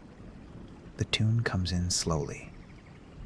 You do not notice the moment it arrives, only that at some point, the rain is no longer only rain. It has a shape to it now, a rise and a fall, the way water finds a channel and starts to run the same way twice. Up there on the roof, the drops are landing in a pattern that is almost a melody. You lie very still and you listen to it, and something in your chest goes warm and loose because you know this tune. You know it the way you know the smell of a house you grew up in. You cannot name it. You could not sing it if someone asked you to sing it in the daylight. But here, in the dark, with the rain making it for you, you know it in your body. And your body remembers being small and being held and being told that nothing has to happen tonight. It is the tune your mother used to hum. Not a song exactly. She never sang words to it. It was the thing she made under her breath when she was doing the small, close work of taking care of you, buttoning your coat, smoothing your hair back from a fever, pulling the blanket up to your chin and tucking it under so the cold could not get in at the edges. A low three-note thing with a turn at the end. She probably did not know she was doing it. You did not know you had kept it, but the rain has it now.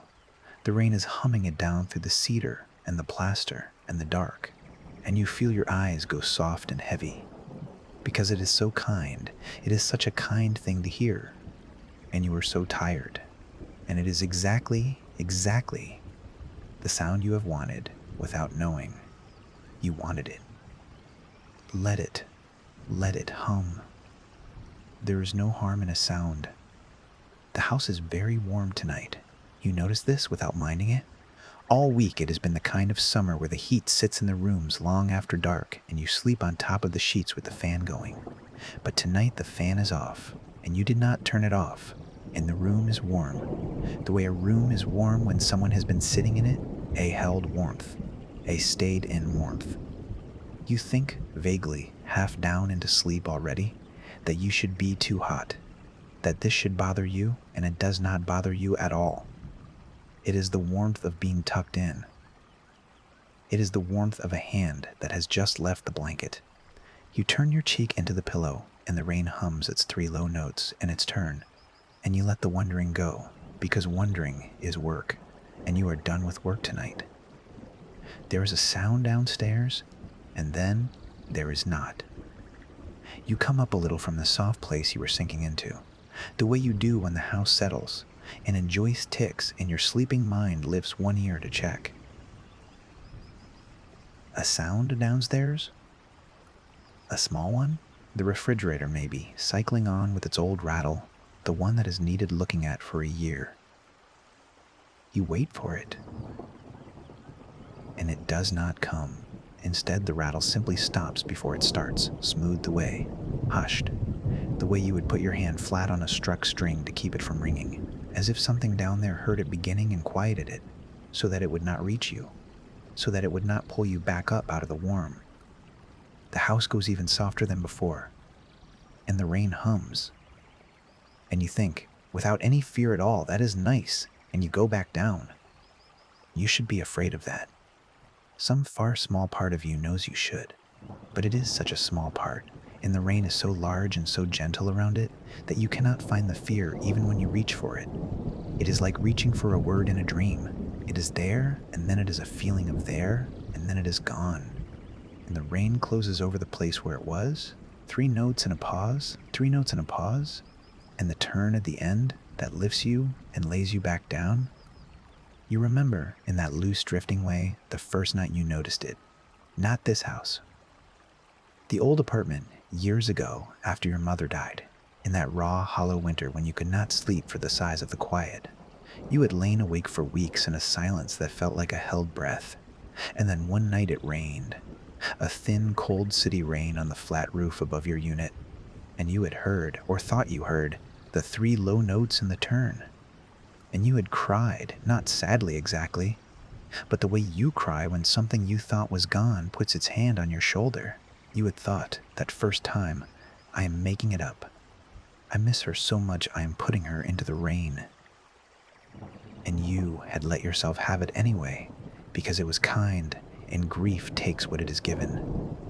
But you are not in that apartment now. You have moved twice since then. You are in this house, in this town, under this particular roof, with its particular shingles laid by hands you never met, and the rain here should sound like this roof, like these shingles, like nothing at all in particular. And still, every time it rains, the 3 low notes, in every house. You've brought it with you, or it has followed you, or, and here the thought goes gentle and enormous, and you do not fight it. It has learned the way you like to be put to sleep, and it does that now, wherever you are, because it wants you to sleep well. That is the wrongness, if you want to find it. Not that the rain sounds like her. That could be a heart doing what hearts do. The wrongness is that it keeps improving. Each house it is a little more exact. This year it has her breath in it. Last year it did not have her breath. The small catch she used to take before the turn. The tiny in-breath that meant the tune was about to lift. And this year, it does. And you did not tell anyone about that breath because you did not remember it yourself until you heard the rain remember it for you. Something is listening to what soothes you. Something is taking notes. And it is using them tonight to lay you down as softly as anyone has ever been laid down. You let it. What else would you do? You are so tired, and the day was long, and the summer has been long, and your whole life some nights has been so long, and here at last is a sound that only wants you to rest. The temperature of the room shifts once more, a degree, no more than a degree, and you understand without opening your eyes that the warm has moved. It was near the door, and now it is near the foot of the bed. It moves the way a person moves who does not want to wake you in the pauses of the rain, stepping only when the three notes cover the sound of stepping. You feel it settle at the foot of the bed, the way weight settles, though the mattress does not dip, though nothing you could point to has changed. Just a nearness, a tending nearness, the kind of presence that leans in to check whether your feet are covered. Your feet are covered. You notice that they are covered and warm and that you did not cover them. You kicked the blanket off hours ago against the summer heat. You remember doing it, the irritable half-asleep shove of it down toward the footboard, and now it is up again. Drawn up neat and smooth over your feet and tucked under. The way it is tucked when someone has done it on purpose, so the cold cannot get in at the edges, and the rain hums the turn at the end that lifts and lays back down, and you think, in the last clear thought you will have for a while, she used to do that. She used to tuck it under so the cold could not get in at the edges. Do not be afraid. There is no reason to be afraid. Everything in this room wants you comfortable. Everything in this room is working, all night, quietly, so that you can stop working. Is that not what you have wanted your whole tired life? Someone to keep the house so that you do not have to keep it. Someone to hush the refrigerator and cover your feet and hum the three low notes so that you can finally let go of the rope you have been holding since the last time your mother sat on the edge of your bed and told you that nothing had to happen tonight. Let go of the rope. That is all. Nothing bad is at the other end of it. There is only the rain and the warm and the tune and the hands that are not hands smoothing the last of the day off of you. Somewhere in the walls, the house makes a sound and it is hushed before it finishes.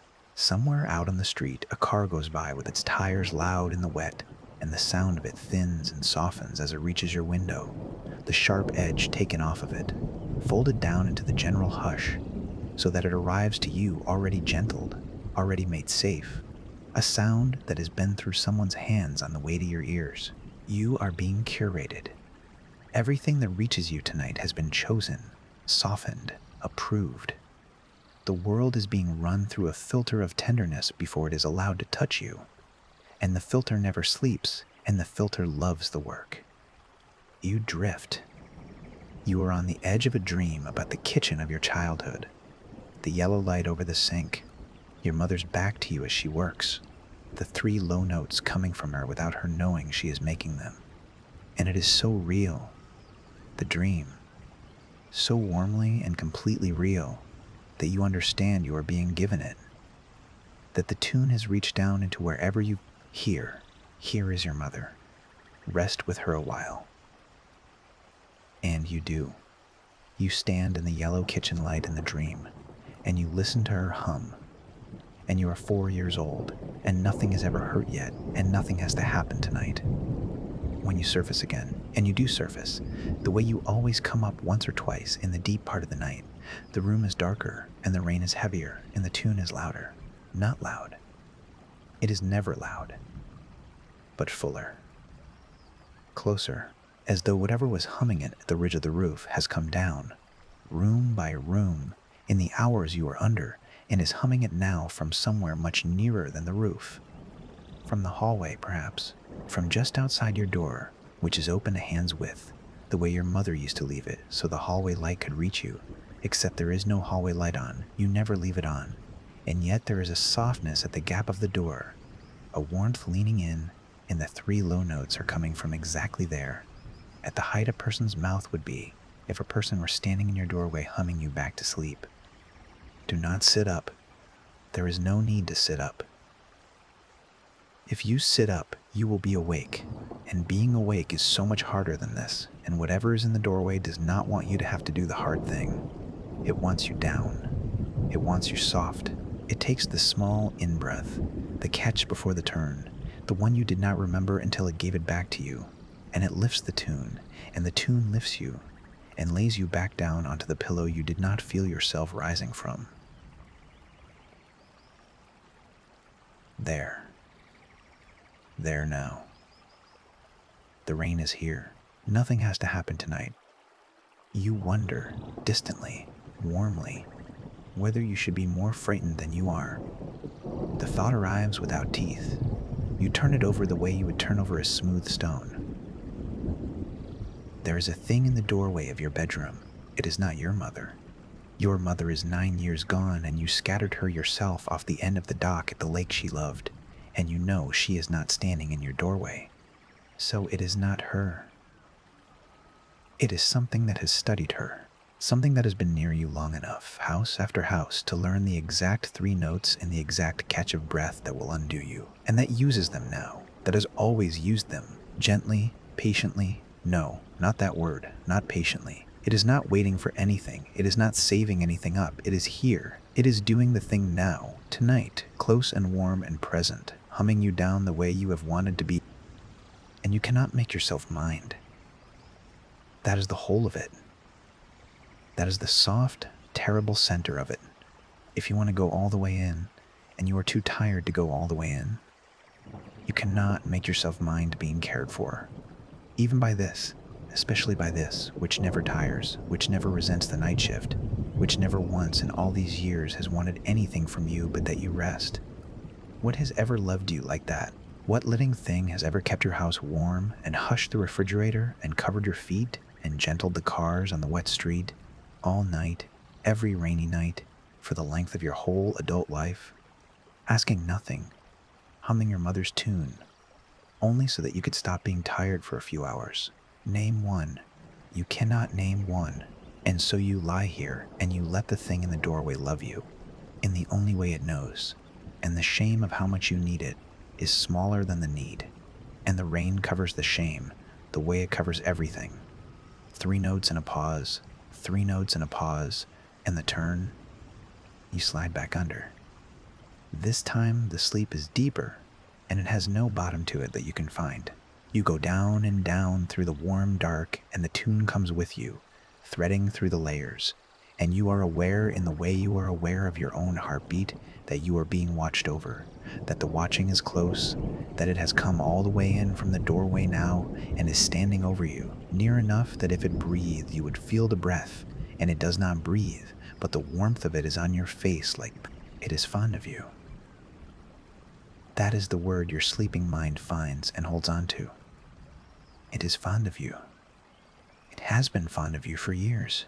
It smooths the hair back from your forehead with something that is not a hand, and the tune goes on, and you are so deep now that you could not come up if you tried, and you do not try, and you do not want to, and that is all right. The not wanting, it is all right. Everything is all right. The rain has you. You dream of the dock at the lake, of your mother's ashes going out over the gray water, of the way you stood there afterward not knowing how to be a person whose mother was gone. And in the dream, the rain begins over the lake, and the 3 low notes come down onto the water, and you understand, in the dream, that you were never as alone as you felt on that dock. Something was already fond of you then. Something had already begun to learn the tune. It stood a little behind you in the rain at the lake, the way it stands a little behind you always, close enough to keep you warm, far enough that you never quite turn and see. And it heard how badly you needed to be told that nothing had to happen, and it took the job. It took the job that night, and it has never put it down. Sometime in the deepest hour, the rain thins for a while, and the tune thins with it, and you rise almost to the surface. And in the almost quiet, you hear the true rain, the plain rain, the ordinary drops on the ordinary roof with no melody in them at all. And it is strange to you, that plainness. It is lonely. It is like a room with the lamp off. And you find that you miss the tune. You come back, and the rain thickens again, obligingly, gathers itself, finds the channel, and the 3 low notes return. And the catch of breath, and the turn. And you sigh out a breath of your own, that is almost a sob of relief. And you go back down into the warm, and the thing that is fond of you resumes its humming, as though it had never paused, as though it had only stepped. There are things in this room with you, ordinary things, and you can feel each of them held in the same soft keeping. On the nightstand the lamp is off, but you left the little book face down and open at your place the way you always do, and you know without looking that its pages are not curling in the summer damp, the way they should, that the damp has been kept from them, that the room is holding its dryness for you the way it holds its warmth, The glass of water you brought up is on the coaster, and the coaster is on the ring you never quite scrub away, and the water has not gone flat and warm. The way water does on a summer night, it is cool. You can feel the cool of it from here. A small, clean coolness kept ready in case you wake and are thirsty. And you did not do that. You never do that. The water is always warm by midnight, except on the nights it rains. On the nights it rains, everything is kept the way you would keep it if you had the strength to keep it. Someone is doing your small kindnesses to yourself for you. You think of the summer you were 15, the first summer you can clearly remember the tune outside of your mother, though of course it was your mother even then, coming through the wall. You had the room at the back of that house, over the kitchen, and the roof there was tin. And when it rained, it was loud, a lovely battering roar, and you would lie under it feeling enormous and safe. And one night in the middle of the roar, you heard the 3 low notes come threading up out of it, clear and small and certain.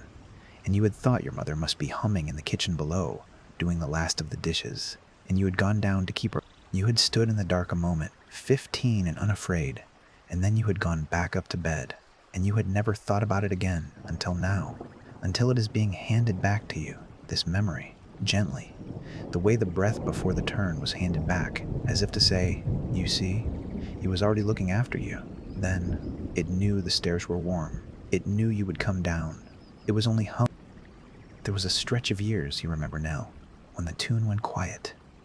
The married years, when there was a man in this bed beside you, breathing his heavy, untroubled breath, and the nights were full of another person's warmth, a plain human warmth that snored and rolled and stole the blanket. And on the rainy nights of those years, you would listen for the 3 low notes and not find them, only the ordinary rain. And you had thought, good, I have grown out of it. I have someone now. I do not need to make my mother out of the weather any. And you had been a little lonely for it and mostly relieved. And then the man was gone. The way men go, taking his heavy warmth and his snoring and half the furniture and the sound of another person in the house. And the first rainy night after the quiet came back down over the emptied rooms, you had lain here rigid with the new old loneliness, and the rain had gathered itself on the roof and found the channel, and the 3 low notes had come threading down. It did not resent the man. It did not fight for the room. It only stepped back and kept the warmth banked low and came back to your side the moment the bed was yours again. That is not the behavior of a thing that wants to frighten you. You have thought about it a great deal, on the rainy nights, in the drifting hour, and you cannot make it frighten you. The gutters are full now. You can hear them running, a fat, continuous silver sound at the corners of the house, and even that has been gentled, pitched down and softened before it reaches the window, folded into the general hush like everything else. There is a place at the back corner where the downspout has come loose from its bracket. You have been meaning to fix it all summer. And on an ordinary storm, it clatters and bangs against the siding and jerks you awake, and you lie there resenting it and yourself. It does not clatter tonight. You wait for it. In your drifting, the way your body has learned to brace for it, and it does not come, the loose spout is being held, somehow, steadied against the siding, kept from its banging, and the run of water off the roof comes down through it, smooth and even and quiet. A held silver thread of sound. One more small violence of the night smoothed the way before it could reach you. You could fix that downspout tomorrow. You know you will not. You never do. And you understand, in the soft, enormous way you understand things in this hour, that you never fix any of it. The spout, the refrigerator, the side door that sticks, the tap that drips, that you have let the small brokennesses of the house go unmended for years, and that this is not laziness. Or not only laziness, that some part of you leaves them broken on purpose, so the spout stays loose, so the tap will drip tomorrow in the daylight and you will not call anyone. It is the one thing you can give back. The smell of the room is the smell of a kept house on a wet night, and you breathe it slow, cedar from the old closet, and the green mineral smell of rain coming through the screen you never close all the way, and under that, faint and warm and impossible. A smell that is almost the smell of your mother's hands, the particular soap she used, the one they stopped making, the one you looked for in stores for a year after she died and never found. It is here now, not strong. just at the edge of your breathing, the way the tune is just at the edge of your hearing, offered so lightly that you could tell yourself you imagined it. You do not tell yourself that anymore. You are too far down and too well cared for to bother with the small lie of imagining. The soap is here because someone knew you would want it. The room has been dressed for you. Sound and warmth and smell, the whole of it arranged the way you arrange a room for a guest you love. And you are the guest. You are the beloved guest in your own bed. And the host moves in the pauses of the rain and asks for nothing but that you be comfortable in the room it is kept. You've never told anyone about the tune. You understand, dimly, why you never have. Not because you think they would call you mad, because you do not want to be talked out of it, because some grown, careful part of you knows that if you said it out loud in the daylight to a doctor or a friend or a man across a kitchen table, they would find a reason for it, a kind, sensible reason, grief and pattern and a tired brain making shapes and noise. And the reason would be true, and the truth would take it from you, and you would be left again in the plain rain. You would rather have the tune. You have chosen the tune. Every rainy night for years you have chosen it, without ever once saying so, and the choosing is its own kind of door left open a hand's width, and something has walked through it so gently that you have never felt the draft. The room warms another degree. It is very close now. The warmth very near, gathered right along the length of you like a body that gives off heat without touching, and you are tucked so thoroughly that you could not move if you wanted to. And you do not want to. The blanket smooth and snug from your feet to your chin, tucked under at the edges so the cold cannot get in, and the tune is right at your ear now, so soft it is more felt than heard. Here is the last small push. Here it comes. The catch of breath. The turn. Do not be afraid of how much you want it. That is the only instruction there has ever been on all these rainy nights, and you have gotten good at following it. Do not be afraid of how much you want it. Do not count the years it has been near. Do not ask what it is or what it will want. When the wanting comes, if it ever comes, and there is no sign tonight that it is coming, tonight there is only the tending, only the warm, only the tune. Do not ask why a thing would keep a stranger's house hushed for a lifetime, for nothing. Maybe it is not for nothing. Maybe the being fond is the whole of it. Maybe you are to this thing what a warm, lamplit window is to someone walking home in the rain. A thing simply good to be near. A thing it would keep lit and warm for the pleasure of keeping it. Maybe you are the fire it sits by. You do not have to know. Knowing is work. You are done with work tonight. The tune goes around again. 3 notes, a pause. 3 notes lower, a pause. The catch of breath. The turn that lifts and lays back down. And under it now, so quiet you would swear you were inventing it if you had any waking left in you to swear with, there are almost words, not your mother's. She never sang words. New words, made to fit the old tune, breathed into your ear by whatever loves you in the dark, and they are only these, and they are enough. They are all you have wanted to hear on every long night of your life. They are the last thing you know before the warm closes over you completely, and the deep hour takes you all the way down.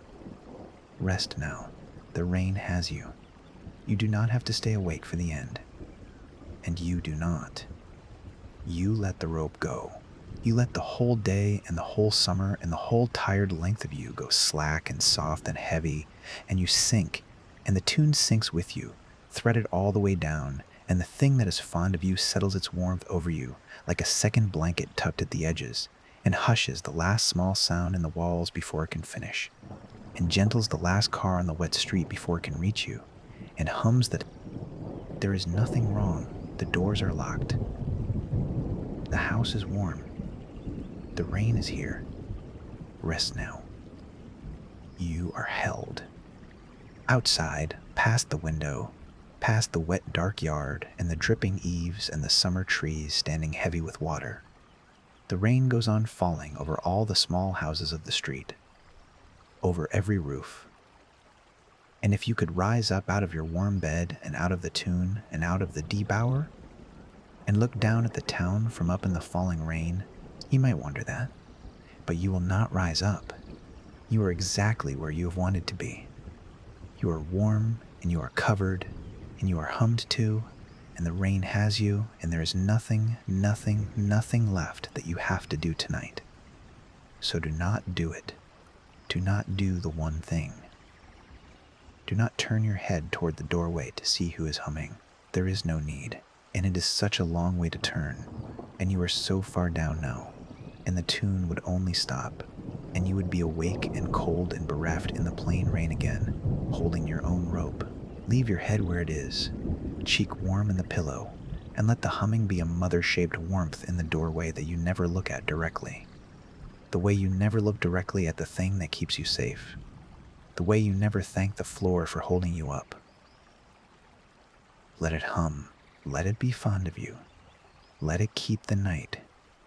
The tune comes around again, slower now, drowsier, matched to the long, slow tide of your breathing, and you no longer know where the rain ends and the humming begins, and you no longer need to know, and the not needing is the softest thing of all, softer than the pillow, softer than the warm, the great sinking permission to stop telling the difference between the weather and the one who loves you in it. 3 notes, a pause, the catch of breath. The turn. Nothing has to happen tonight. Nothing is happening tonight. There is only the rain, humming your mother's tune down through the dark, and the warmth at your side that never leaves and never asks, and the blanket drawn up smooth over your feet by hands you have decided, once and for all, and gratefully, never to see. And the deep hour, holding, and the morning, far off, in no hurry to come, because there is no hurry in this house. There is only the long, kind keeping of you, all the way to the gray light, and then through the day while you go about your life not remembering any of this. And then, the next time it rains, again. Rest now. The rain has you. Sleep.